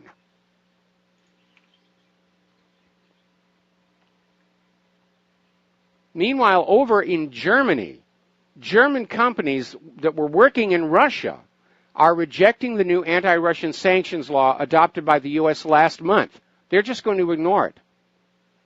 In fact, they're saying it's time for countermeasures. The U.S. sanctions all over the world have brought tremendous financial harm to Europe, and more people are saying it is time to fight back. If the U.S. wants an economic war, we're going to give them one. Now, over in Algeria, they're now going the route of the helicopter money to deal with their budget crisis and declining oil revenue, another victim of the misguided oil price war against Russia. A lot of people are very nervous that Mexico may monetize its silver Libertad coin, which is going to have major repercussions for the silver market. Right now, because silver does not exist in coins, silver rounds and bars are basically bought and sold with melt price plus uplift. If Mexico monetizes its silver Libertad coin, people are just going to start buying that coin, and they will buy it for the face value. And that would be a really good investment. But for all those people putting out paper silver contracts, it would be a nightmare.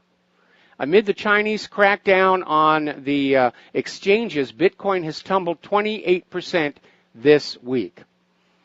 Now, last week we were talking about the new iPhone launch, the iPhone 10 or the iPhone X, along with the updated iPhone 8 and 8 Plus. And a lot of people were saying, boy, $1,000 for an iPhone? That's a little bit much, and apparently that's the common perception. And obviously the iPhone's facial recognition system failed during the release, didn't help things. Apple's share price actually plunged.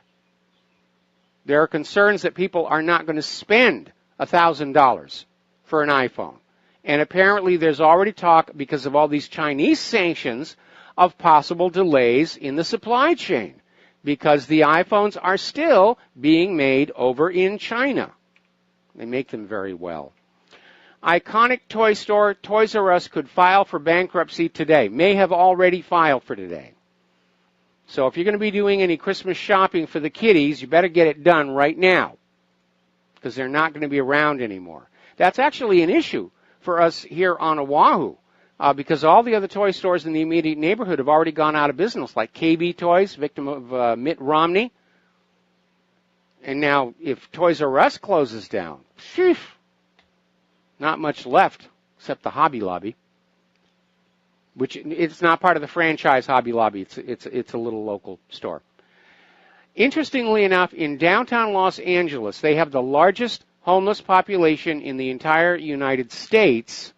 They also have the highest vacancy rate for rental units.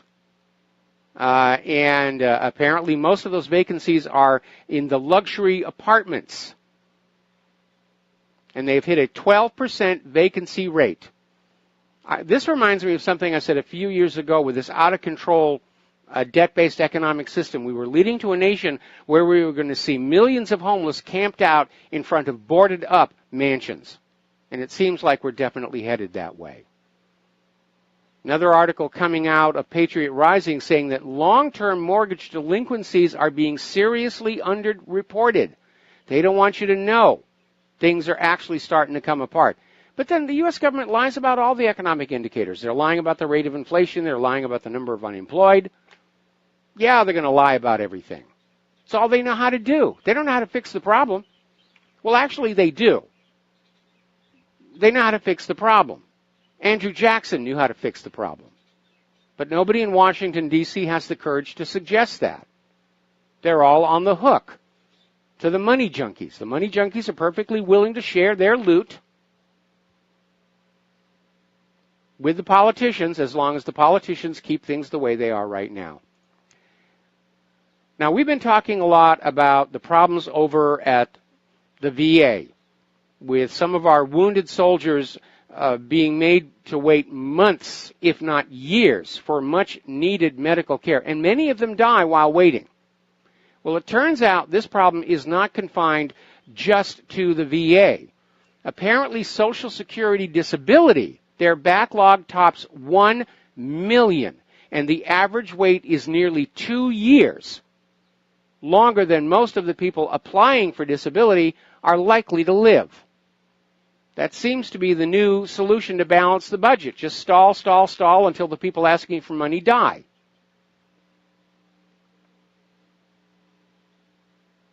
It's amazing. A little bit of information. Remember the London tube bombing, the fizzle thing? Yes, it turned out the bomber was a refugee. The president of Poland is saying there is no doubt the growing wave of terrorism in Europe is linked to the migration. And he's absolutely right. But all of these open border, New World Order, global government people are out there saying, well, a little bit of terrorism. I mean, come on. Are you going to let that get in the way of the one world government? Of course you won't. We're going to take a break for commercials, and we will be right back. And aloha, America. Welcome back to the show here. And we're talking about immigration issues, the refugees. And over in Germany, apparently 4 asylum seekers have been arrested after gang raping a 56-year-old woman. This was in Dessau, Germany. And it happened on the grounds of a former vocational school last month. And they finally arrested these guys. Were all identified. They're all from Eritrea. And this is why so many people in Europe are saying that this was a bad idea. And they're getting furious that so many of their leaders, like Angela Merkel, are still out there saying, we don't care if you're being raped and robbed and infected with dangerous diseases. We are keeping those borders open. Now, Donald Trump just came up with what I think is a very good, very fair idea. For those countries that refuse to accept deportees from the United States, he's going to start limiting their visas. And I think that's a really good idea. See, it's one thing to say we're going to round up all these MS-13 gang members and we're going to deport them back to Mexico, but then you have Mexico saying, we don't want them. We were happy to be rid of them. That's what's complicating the deportation issue, is that these countries that these people came from don't want them back. Again, it's a filtering process. The refugees that are coming from these other countries, they're not the best. These are people who couldn't make it in their own countries. They're criminals. They're fleeing prosecution in some cases. And, of course, their home countries aren't going to want them back. They're the United States problem now. Let them take care of them here. Now, speaking of Angela Merkel, as you know, their elections are tomorrow. And it's not going to be a slam dunk for Angela Merkel. There is a huge populist resurgence going on. And it looks like the Alternative for Germany party is going to succeed in getting some members into the German parliament. They don't know how many yet. I'm sure there's going to be massive amounts of election fraud going on to keep the status quo in place. But there is a huge public backlash against Merkel. Now, Austria is basically defying both Merkel and the EU. And again, the widespread backlash against refugee immigration in the developed countries. This is not working out. This is not making these people happy. It's provoking intense nationalistic furor. And it really ought to. And we should have that here. That's what everybody was hoping for with Make America Great. The American people and the American government should be concerned with America, not trying to go on out and play God with the rest of the world, because after all, that's George Soros' job. Now we're finding out a scandal where apparently Brussels has been using taxpayer money to fund the people smugglers. We'll be right back after station identification. Aloha, America. Welcome back to our show, hour number 3, and the phone lines are open, 800-313-9443. Okay, now then, EU Commission President Jean-Claude Juncker has issued an ultimatum to President Donald Trump that he should stop applauding Brexit and become more supportive of the United European Union bloc. And he threatens to hit back if Trump does not change his tune. Basically, Juncker is saying that if Trump goes on cheering for Brexit, that the EU is going to start encouraging Texas to secede. Not that Texans need much encouragement to do that right now. A lot of places in this country are talking about secession. Here in Hawaii, we're talking about restoration of our sovereignty, because under the letter of the law, our inclusion into the United States is questionable. Legality. But there are talks about the Western States Coalition seceding, Alaska seceding. People are not really very happy to be part of this federalized United States of America. They want to go back to being a league of sovereign independent states with a weak central government that minds its own business. Now, over in Catalonia, their defiance of Spanish authority is on the verge of turning into a rebellion. And everybody's saying, what's the big deal? Why not let them go? Well, here's what the reality is going on. Catalonia is a cash cow for Madrid. That one province is by far the richest in the country, and it contributes much more to the national budget than it receives. With 16% of Spain's population, the region produces 25% of the nation's exports, hosts 23% of industry, and receives 11% of government expenditures. It's a parasitic relationship where Spain is basically sucking off of Catalonia, and they are sick and tired of it. They want it to go away. All right, let's take a phone call. Andy in Texas, aloha. Welcome to the show. What's on your mind?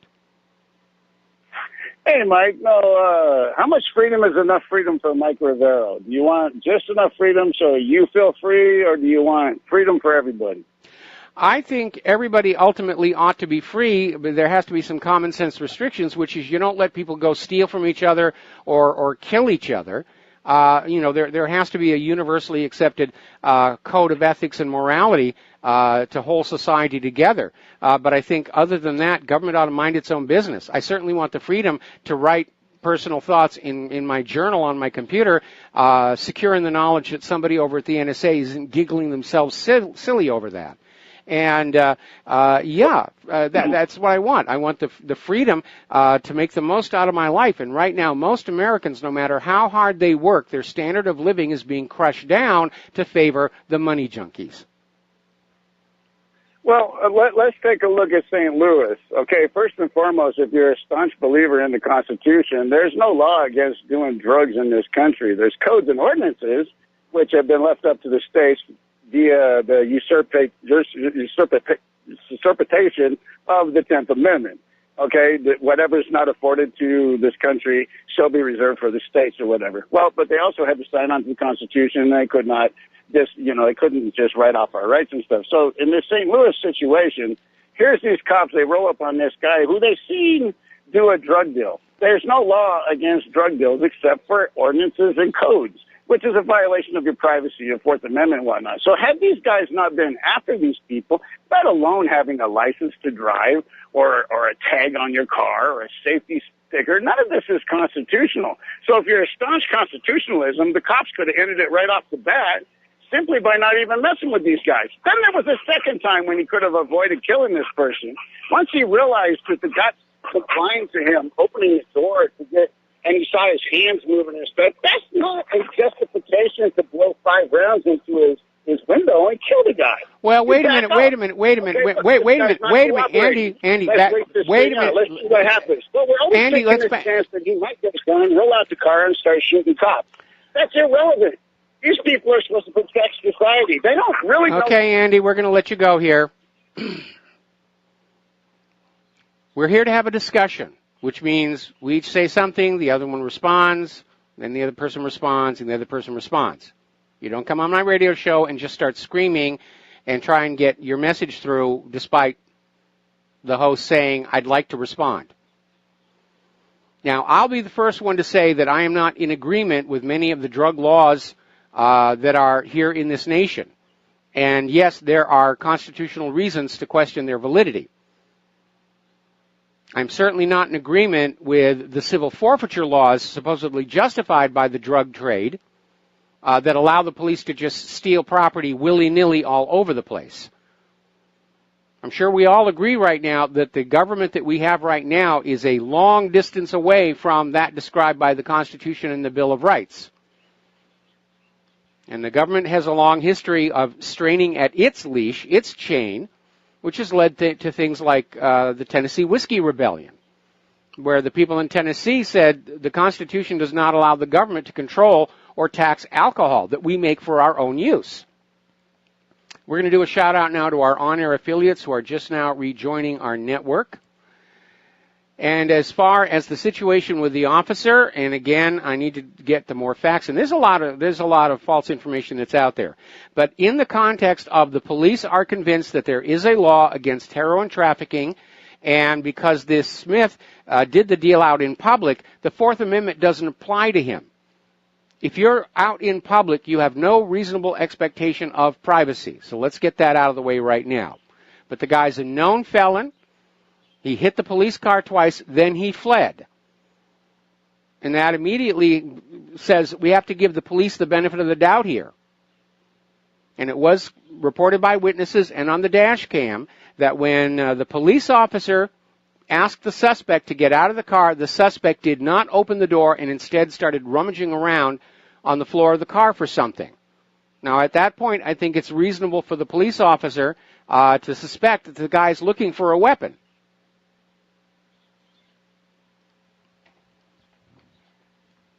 So, moving on here. Do you remember Sandy Hook or Sandy Hoax? And interesting gentleman, Wolfgang Halbig, he has been basically the vanguard of research into Sandy Hook. And he's found a lot of information. He's taken a lot of abuse. We had him on the show here a while ago. He is now being sued for $55 million by the father of one of the victims, Noah Ponzer. And this is, he's sued by Leonard Ponsner, the alleged father of the reported 6-year-old shooting victim, Noah Ponzer, who was allegedly killed by a 20-year-old lone gunman named Adam Lanza, along with 19 other children and 6 staffers during the 2012 Sandy Hook Elementary School shooting, which we all know took place in a school that was not actually operating at the time. And see, here is why it's interesting. I know $55 million is a lot of money, and there's going to be a lot of court costs, but it's going to allow Wolfgang Halbig to present his evidence in court, because the only grounds that Leonard has for suing Halbig is some variation of libel or defamation, and Halbig, in being allowed to defend himself, is going to be allowed to present in a court of law the copious amount of evidence which has led him and many other people to suggest that this was another staged incident by the U.S. government to push various anti-gun agendas. So let's talk about the Equifax meltdown, the disaster. Huge exposure of personal data. In fact, Claire was just telling me she got a notice from our bank saying that there may be an issue there, so we're having to look into that whole idea. But one of the things that really makes people very upset is that Equifax knew about this breach actually quite a while ago, and they withheld the information for several weeks, well, for a couple of weeks, during which some of Equifax's top executives dumped their stock. And there's another suspicious trade that was out there. Apparently there was a 135 strike price put option, put on trades. Somebody expected their stock to go down and hit 135, at which point there was an automated buy. And it sticks out like a sore thumb. Somebody knew something was going on all the way back on August 21st. But 143 million Americans have been impacted by this data breach. Now, we don't know where the data is. One story was that Equifax was contacted and said that the data would be basically destroyed if they paid a ransom, and if they didn't pay the ransom, the data would go out on the dark net. It's an ugly situation, and it's made all the more complex by the fact that Equifax knew there was a weakness in their system. They had the patch available for it, and they just didn't bother installing. And cybercrime it's completely out of control now. It is completely out of control, thanks in part to the NSA and the CIA, which have mandated all these holes and backdoors and workarounds and secret passwords into all of our systems for the benefit of surveillance on us law-abiding American citizens. And all of this information is now available to the cyber criminals. It is a major mess, and these government agencies are responsible for allowing it to happen. Encouraging it to happen. They developed the tools. Now, if you are on a Windows machine, you have probably heard about a tool called Ccleaner. It's available in a free version. There's also a premium version. It's Ccleaner stands for crap cleaner, and it's a way of cleaning up junk out of your website. It's not antivirus, it's not anti-malware, but it is a very useful tool for keeping your machine running efficiently. Unfortunately, somebody hacked into the servers used to distribute the update to Ccleaner and replaced it with a malicious version that contained a multi-stage malware payload that steals data from the infected computers and sends it to the attacker's remote command and control servers. So if you updated Ccleaner or downloaded Ccleaner on your computer after August 15th, but before September 12th of this year, from the official Ccleaner website, your computer has been compromised.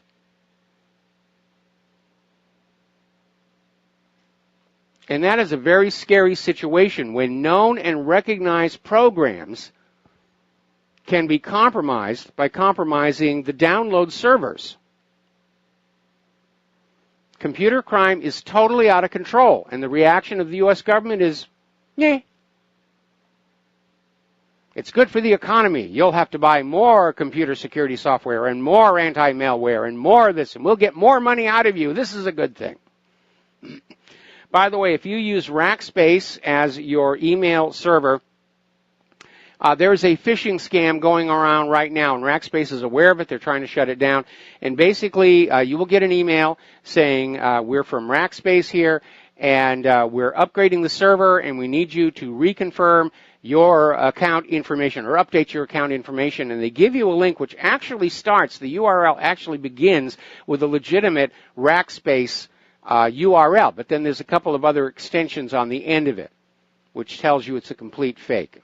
And I did talk to the people at Rackspace, and they said, yes, they know all about this. You just have to be so careful right now. It is an out-of-control problem. And it's costing this nation dearly. It's costing us in productivity at a time where our economy cannot survive it. This should be at the top of the list of clear and present dangers, and we're getting a big nothing from the government, maybe because they don't know how to fix it, mostly because they know they helped create the problem. with all of this NSA and CIA backdoors, hidden passwords, and all the rest of it. All of this stuff is being found by these hackers. Now, if you're like me, most of the time you get up in the morning and you want to do the work that you want to do, which in my case is the blog and getting ready for the radio show and, music for Claire's choir and all the other things that I'm involved in. Anytime there's a security issue, it's taking time away from what I would consider to be productive work. I don't consider time spent dealing with security problems to be well spent at all. It's a total waste of my time to have to do this. On the other hand, these cyber criminals, that's all they do all day long, is think about ways to mess around with your computer, including those who are constantly attacking my server. But it is really out of control. You want to talk about the Wild Wild West? It's not the internet, it's the cyber criminals. Apparently, Vevo music video service has been hacked. 3.12 terabytes of internal data has been leaked. See, here's the problem. You can buy all the security software you want, all the antivirus, anti-malware, anti-whatever, and it's not going to work if the cyber criminals are using the tools developed by the NSA and the CIA, because the NSA and the CIA have gone out to all the security vendors and made sure that their malware will pass through the system. So that's what the cyber criminals are doing. They're using the U.S. government's tools and the U.S. mandated holes in your security to carry out these attacks. Here's a good example. There is a 17-year-old bug in Microsoft Windows kernel that allows security, it basically prevents security software from detecting malware at runtime. And the security issue resides in the kernel. There's a big long name for the routine, and it impacts all versions of Windows since Windows 2000. The problem is Microsoft is saying they will not patch this. They do not consider it a security vulnerability. Well, if it's not a security vulnerability, then it is a mandated backdoor. All right, let's take some phone calls. Chris in St. Petersburg, aloha. Welcome to the show. What's on your mind? Chris, are you there? Okay, I guess. Hello, are you there? Now? You're cutting in and out. Can you put your mouth a little closer to the microphone? All right, do you read me now? Yeah, I hear you now. All right, this St. Louis murder acquittal of the officer, Jason Stockley, of Anthony Lamar Smith is being underreported. The fact that the officer, Jason Stockley, according to the only reason that the murder charges were brought this past September 2016 was that new video from outside the apparent crime scene showed Officer Stockley taking an object from his vehicle, and which was shown on the squad car video, taking it from the duffel bag in his back seat.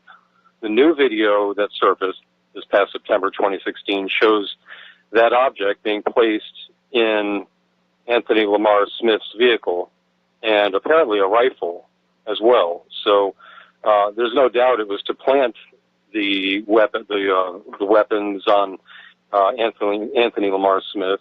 So that's why the murder charges were brought once again. And that's that one. Let me ask you a question. Let me ask you a question. Okay, maybe a drop gun, handgun was planted. Why a rifle? I mean, that's an awfully large object to stealthily, plant in Smith's car. That part of the story just doesn't make any sense to me. Yes, I have seen the video myself, the new video. Can you send it to me? Not the squad car video. Can you send it to me? Oh, sure. Yeah, it's easy to search online, but, I guess the person, after all these years after the killing of Anthony Lamar Smith, the person who came and revealed this video that's shot from above the scene, was afraid to reveal it until this past September 2016. We also can't rule out the fact that the video could be a fake. I mean, we've seen corporate media create fake videos of all kinds of things here. I want to see this thing for myself, okay? Oh, sure, it could be a fake, but, like I said, the murder charges were brought against. I haven't heard any question of this third-party video. And on the squad car video, as you may know, the officer, Stockley, said, "I'm going to kill him," on the way as he was chasing him, before he actually did shoot him. Well, I think that's kind of adrenaline speaking. And I know police talk tough. I've heard a lot of it. I had this half-brother was a sheriff. Oh, boy, was he scary. Anyway, listen, we got to let you go, Chris. We got to take a break for commercials, and we will be right back. Aloha, America. Welcome back to our show here. And a story just now breaking. This is from the Duran. And what they're basically talking about is that Hillary Clinton, apparently, shortly after she lost the election, she transferred $800,000 from her failed 2016 presidential campaign to Onward Together, which was the group that launched in May. And this is all covered in documents filed with the FEC. It has now been revealed that Onward Together is heavily backing resistance and extremist groups such as Antifa. So all this kerfuffle down in St. Louis, and again, they found the Craigslist ads. These people are being basically bought and paid to be there and to cause the trouble. Anyway, let's take a phone call from Mark in North Carolina. Aloha, welcome to the show. What's on your mind? Hey, how you doing, Mike? Mike, you mentioned Wolfgang Halbig before, right, about the guy Posner. Posner is one of the most vile of, they're all to me vile because they're crisis actors, and they're using grown children who are now grown and giving pictures of when they were very young. But with Posner, he appeared. Not only did he supposedly die in Sandy Hook, but somehow he came back to life and was killed again in the terrorist attack in Pakistan, the military school. His picture was there. I don't know. I'm pretty sure you've seen it. It was pretty common on the internet. Yeah, I saw that, but I wasn't ready to say that they're definitely the same people. The fact of the matter is, when you've got billions of human beings on this planet, the fact is that you're going to find people who look very much alike, could almost be twins, even though they're from different families. In fact, I had just yesterday down at Claire's church, one of the people there was absolutely convinced they'd seen me walking in, I think it was Waianae, and I haven't been in Waianae in a very, very long time, but they were absolutely convinced that this person that they saw was me. So there's somebody else on this island who looks like a decrepit curmudgeon, just like me, and I feel sorry for him for that. But Mike, I mean, this is the reason why these facial recognition systems are all failing, is because there are people who just, out of sheer chance, there's only so many faces available. But as far as Halbig is concerned, let me come on back in here and say I'm absolutely in agreement. Sandy Hook was another staged PR stunt by the U.S. government to push the gun grabber agenda, and they did it very poorly. They left behind all kinds of indications that it was a fraud. My favorite is that video that shows this guy coming out of the building, and he's all smiles and joking, and they're getting ready to interview him about how he just lost his kid. And you see him just literally trying to work himself down to being upset. It was an actor's technique, very obviously an actor. By the way, that was even before Wolfgang Halbig got involved. As a matter of fact, the first time I saw that was on InfoWars, with the guy smiling and all that, and then coming down. And you know what that reminded me of is Slick Willie when he went to the Ron Brown's funeral there. Yes. The same thing. He was smiling and joking, and then but as far as but Bill Clinton was better at it. Bill Clinton was better at it. He didn't have to work his way down. He just went from smiling and happy to tear-stricken in just a half second. Got to admire him for that. Deserves an Academy Award for that. As far as Posner's kid, ain't nobody looks that much like, unless he had a twin brother, and I think we would know if he had a twin brother, and that would be some coincidence if he was killed at some military school in Pakistan. Okay, this is a phony. This is a fraud. This is the public has to be. I can't. Yeah, I believe he's going to. Posner is, I believe Posner is going to withdraw very, at some opportune time for some say some kind of nonsense. Well, I think what they ought to do... I'm telling you, Wolfgang knows this stuff. Mark, hang on a second, okay, because we're almost out of time here. Got a commercial break here. I think Halbig would be smartest to go with the hard evidence that we have that the school was not actually an active school at the time. We know that it was deteriorated, that it wasn't in use. We know from the internet records that it had stopped operation as a school a couple of years before. And just go with that. That's easily to document. If you go before a jury and say, well, we think this is the same person in these two photos, the jury's not going to buy that. And so I definitely would not go with that. Anyway, thank you very much for the phone call, and we got to take tons of more evidence than that. Yeah, there's a ton of evidence out there, and I hope Halbig prevails. And Wolfgang, I talked to Wolfgang. Doesn't get depressed. Got to let you go. Believe me. Got to let you go. We'll be right back. And aloha, America. Welcome back to the show here. Now, getting on back to those warship collisions, the USS Fitzgerald and the USS John S. McCain. Well, apparently the U.S. Navy has sacked more commanders over that situation.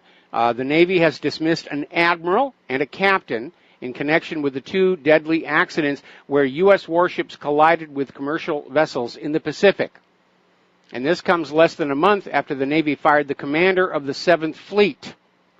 So Rear Admiral Charles Williams, commander of Task Force 70, and Captain Jeffrey Bennett, commander of Destroyer Squadron 15, have been fired by 7th Fleet Commander Vice Admiral Phil Sawyer. Both reliefs were due to a loss of confidence in their ability to command, which sounds very generic. All right, we're going to go ahead and grab ourselves a phone call. Linda in Utah, aloha. Welcome to the show. What's on your mind? Hi, Michael. Hey, I didn't get in on the Sandy Hook thing, but, you know, I'd be the first one to really believe that it was a hoax. But I have a niece that lives there, was going to that school, and a friend of hers was shot and killed. Another child was killed from the church congregation that my sister attends. So I'm just really confused about this whole thing. I'm not saying that people weren't really killed. I'm just saying that it was set up and staged. I mean, it's like the Boston Marathon bombing, where there were people who were really hurt and really killed there. Anytime the U.S. does one of these false flags, they don't care if people get killed. Look at 9/11 and how many thousands died in that. It's just the price of doing business. But the real issue is that we are told that the perpetrators of 9/11, the Boston Marathon bombing, and Sandy Hook are different than who the real perpetrators were. And all of these events are exploited to push a political agenda. Right. So you talk about the father that came out there and was talking to news people with a smile on his face, and then he gets all prepared, and then he's all sad when they start rolling. So are all of those put out there just to keep us confused? Well, they're out there to push an agenda. You know, I mean, I'll give you a good example. Columbine. Columbine happened just as the state was getting ready to pass a very liberal concealed carry law. And the gun grabbers didn't want that. And it almost seemed, we've seen this pattern repeat. Anytime anywhere is going to loosen up the gun restrictions, there's always some kind of a mass shooting to remind us all about how dangerous guns are. And yet when you try and remind everybody that the people who are accused in these mass shootings, whether it was the Batman shooting or Columbine itself, that these people were on serious mind-distorting prescription medications, you're not supposed to talk about that at all. In fact, following Sandy Hook, there was an effort by citizens of Connecticut using their state's equivalent of the Freedom of Information Act to obtain information as to what medications Adam Lanza was on. There were a lot of claims made on the internet about various medicines that he was on. And an attorney for the state's medical examiner office, Patrick Quantiche, came on into the hearing and argued that even if in this one instance Adam Lanza's medications were the reason for the violence, that was something the American people shouldn't be told, because it would discourage them from taking the medications their doctors were prescribing them. And Patrick Quantiche was wrong on a couple of different points. First of all, it's not just the one case. If you go to ssristories.com, you will find hundreds and hundreds of documented cases where perfectly normal, healthy people are given these medications by their doctor, and all of a sudden they flip out, they commit suicide, they commit acts of mass violence, and it's a very dangerous situation. The other part is, though, if you look at Connecticut and how much of their state's economy is tied up in these pharmaceutical corporations, then you understand what Patrick's real purpose there was to do. It had nothing to do with the truth or protecting the American people. It was protecting the profits of the pharmaceutical industries. Right, but, I'll bet you anything that, what's his name that there's a lawsuit against? Halbig. Pardon? Halbig. Wolfgang Halbig. Yeah, Wolfgang. I'll bet you anything he doesn't get to present his evidence. It's going to be very hard for the judge to simply say, we're not allowed to defend yourself, because we haven't gone to the extreme yet where you're not allowed to defend yourself against a charge in court. My main concern is that Halbig may get really, really depressed or take a trip in a small airplane or a lonely stroll in a suburban Washington, D.C. park before the trial can even begin. Yeah, well, the judge is going to not allow a lot of that evidence to be presented in the first place. Well, it's going to be hard to justify that legally, but on the other hand, we've seen some bizarre stuff coming out of the courts, whether it's the liberal courts out there, fighting against Trump's travel restrictions and immigration law changes, or that judge down in Florida who threw out the RICO lawsuit against the Clinton Foundation without even looking at any of the evidence. Or the judges in the Nevada case and the Oregon case. Yes. It is a corrupt system. Yeah. There's no question about it. It is a corrupt system.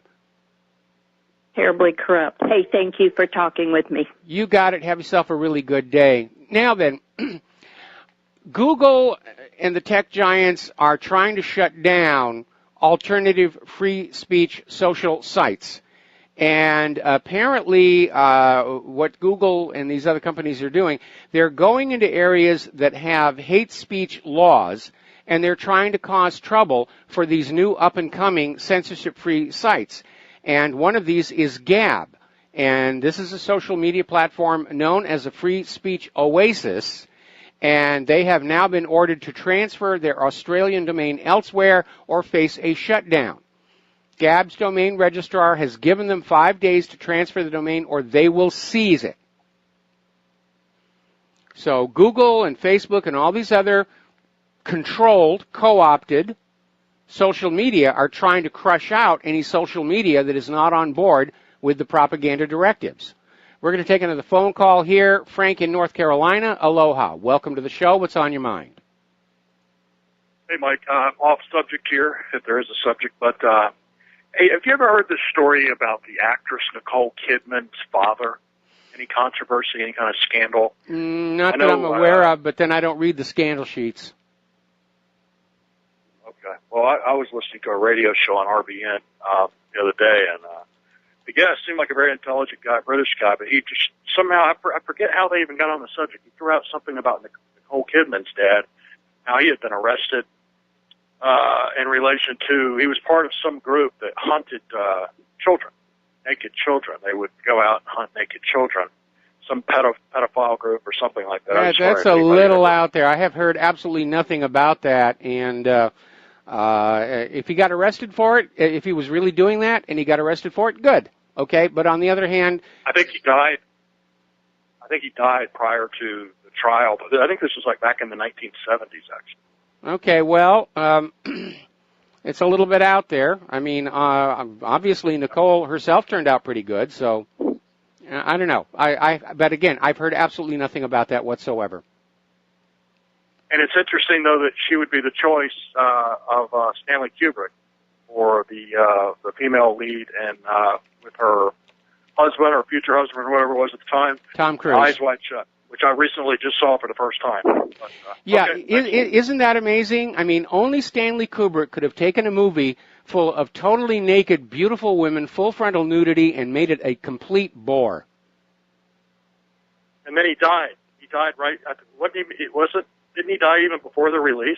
No, you're confusing that with AI. Kubrick was working on AI, and he died, and then Spielberg took it over. And as far as I'm concerned, Kubrick's original ending would have been a lot better, but Spielberg just decided he was going to... I don't want to get into it. I disagreed with that decision, but then Spielberg doesn't listen to me anymore. Anyway, thanks for the phone call, Frank. We're going to let you go. And just do a search on that and see if anything turns up here. Oh, okay. All right, I'm not even going to bother with it. This is not we don't do celebrity entertainment news on this website. So, getting on back to the heavy-handed tactics of our social media. Apparently, according to a story that came out of the Daily Beast, Facebook is apparently censoring Rohingya reports of ethnic cleansing. Now, Facebook is supposed to be this organization committed to helping the world share their stories. But apparently people from Burma who are doing posts about what's being done to them, the stories keep vanishing. A little strange there. Back to the phones here. Murr in Wisconsin. Aloha. Welcome to the show. What's on your mind? Hi, Mike. I had the volume down when I was waiting to get through there a minute ago, and Frank was talking about Kubrick, I heard. Yes. But I think he was talking about Nicole Kidman. Was he talking about her father? That was where he originally started, and something about apparently back in the 70s, supposedly he was arrested for some kind of pedophile crime, but I've never heard anything about it. But again, I don't follow the lives of the celebrities. Right, but I could send you links. He definitely was. I thought that's maybe what that was. But what I'd called about was Hal Big's Twitter. It's just Hal Big W. Yep. And he has a documentary posted on there, but you have to sign in at YouTube to get to it. So, okay. But probably be worthwhile. I don't know. I never sign in with YouTube or Google or any of that. I avoid them as like the plague, actually, pretty much. You know, of course they're the corner of the market there. Yeah, they're a monopoly. In fact, there have been a lot of people saying that lately that all of these, YouTube, Facebook, especially Google, ought to be broken up under the antitrust laws. They did it to the phone company. Why can't they do it to Google? Especially when you find that these companies are engaging in massive censorship and suppression of information on behalf of government and corporations. Yes. Another one, Serco, is deeply embedded in everything, and that's out of Britain. That needs to be broken up, SERCO. Mm-hmm. But I think I might have heard abledanger.org mentioned on your program. It's EL, not the LE version. The LE version was the Tony Schaefer out of the Pentagon. Yes. This is EL, as in Cain and Abel, and Field McConnell and David Hawkins doing an awful lot of work. You know, they have their opinions, and everyone's entitled to them. But I think we're seeing a little bit of a renaissance here of critical thinking that really Trump has kind of ushered in, you know, giving us some breathing room. Protocols number 10, part 20 says if we give them breathing room, we're not going to see what we want happen. So, well, I would but of course, they're not providing. I would like to think that, you know, my work over the last 24 years, encouraging people to think for themselves, has something to do with that renaissance. Yes, Blackbird, BB9, Frederick C. Blackburn, he's pretty busy most of the time now, but he was, you know, really lauding your praises, you know, how you, what is it, over a decade now, 5 shows a week, 3 hours a day, and that's almost continual. I mean, once in a great while you'll need to do something else. Heaven forbid you have a life. Well, I do have a life. Much of it revolves around this work, and the rest revolves around my wife Claire and her choral work. But I started back with the other radio network 10 years ago. And it has been pretty much constant. At one point, I was doing 2 shows a day for 2 different networks, but I couldn't keep up that effort. And so I think there have only been a few weeks when I've been off the air. I mean, obviously during my my illness, I was off the air, and a couple of times. But yeah, it's been pretty steady and solid track record here. Yeah, stay well. Oh, and who was that in Vancouver that you, Jim who? Jim Goddard. Jim Goddard, and you do that one a couple times a week, right? I do it once a week, regular as clockwork. I do a lot of radio interviews for a lot of other different people that I fit in and around in the gaps in the schedule here. Yeah, I noticed that when I'm looking through things, I see your name pop up. I just did one for Reluctant Preppers, for example. Anyway, Mer, going to let you go. Thank you for the chat and for all the kind words here, but I want to get back to the real news because we're coming up to the end of the program. The first snow of the season has hit the Rocky Mountain National Park here. And again, we're into September. Still technically just on the doorway to autumn. But apparently there was enough snow that some of the roads were closed here. Now, of course, Al Gore is out there with his inconvenient sequel, which has been a box office bomb. And they're still out there pushing the human-caused global warming is the end of us all here. The reality is that the Earth is cooling. And, of course, all the carbon Nazis are out there pointing at all the hurricanes and saying, well, see, all those hurricanes, it proves the Earth is warming. And again, heat does not cause storms. A temperature differential causes storms. And you can get monster storms from upper atmosphere cooling as well as from oceans and ground warming. And again, the proof is out there in those outer gas giant planets where they have storms the size of our entire Earth at temperatures hundreds of degrees below zero. So coming on back to our planet here, the raw data before government agencies or corporate media messes around with it, the Arctic sea ice extent is up 40% from this date 5 years ago. That's an indicator. We are in a cooling trend. We're in a new Maunder minimum, despite the recent solar flares. Now, Greenland's Petermann Glacier is growing at 10 feet per day, and over the last 5 years has added 5 kilometers of ice. Remember when they were out there saying, oh, the glaciers are all vanishing. Co-founder of Greenpeace was on TV about 18 years ago predicting that Greenland would be completely ice-free in just 20 years.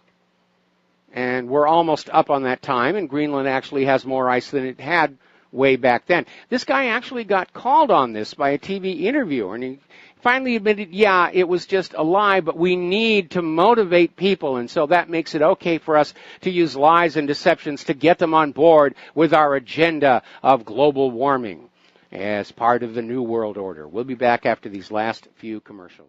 And aloha, America. Welcome back to our show. Last segment of the program today. We're going to take one more phone call from Amos in Maine. Amos, welcome to the show. What's on your mind? Amos, Mike. Oh, there you are. Yeah, this guy that just called in previously about the St. Louis incident that was talking about the rifle. Yes. Well, this guy really was so convoluted and doesn't understand anything if you did read the article or watch it, because it says right in the article the AK-47 was the police officer's firearm that he had with him as well. So it was the police officers because he was an Iraqi war veteran and apparently he liked the AK-47, so he had one on duty with him. But this is how that would make a lot more sense. That would make a lot more sense. Yeah.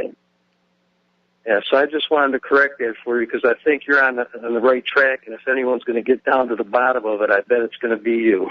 Well, I'll do my best. I'll do my best here. But in any event, it's almost irrelevant what actually happened between this police officer and this drug dealer. These riots are obviously being fanned up to support this whole Antifa, Black Lives Matter, oh, there's a racist crisis in this country. And I think they're doing it to basically take away from all those photos that we saw in the aftermath of Hurricanes Harvey and Irma, where we had all these people of all different races, ethnic groups, blacks helping whites, whites helping blacks, and it just yanks the rug out from underneath this agenda to portray the American people as a racist society. Okay, so Amos, thanks an awful lot. We're going to let you go because we're running out of time here. Now then, apparently over in Germany, an energy expert, Dr. Detlef Alborn, is saying wind power has been a boondoggle for everybody who's tried it. And he's saying because there's inadequate storage, 25% of the wind energy that gets produced is waste energy. You can't use it. There's no demand for it. And it's one of those things that sounded like a really good idea to the environmentalists, and it's just never penciled out. It's been heavily subsidized, and it isn't producing. We have a wind farm down on the Big Island. It's been completely abandoned. It's just corroding away. We have one on the north part of Oahu. It's providing a tiny portion of Oahu's energy needs. But more often than not, it's sitting still. Believe it or not, if the wind blows too hard, they have to shut the windmills down, which doesn't really make a lot of sense to me, but that's how they're designed. Now, a lot of people are concerned that the United States may experience a new Sputnik moment, and that's talking about the government and popular shock the United States felt when when the Soviet Union launched Sputnik into orbit. And all it was a marker. It was up there, and it had a transmitter, and it was just beeping away so that anybody with a shortwave receiver underneath the orbital path could hear it. Well, now we're looking at China starting to pull ahead in the space race. And we're going to have another Sputnik moment with them. There's the music. Time for me to get on out of here and get something useful done with the rest of the day. We'll be back tomorrow here on the Republic Broadcasting Network. Meanwhile, stay tuned for John Stadmiller. He's got a lot of interesting things to share with you.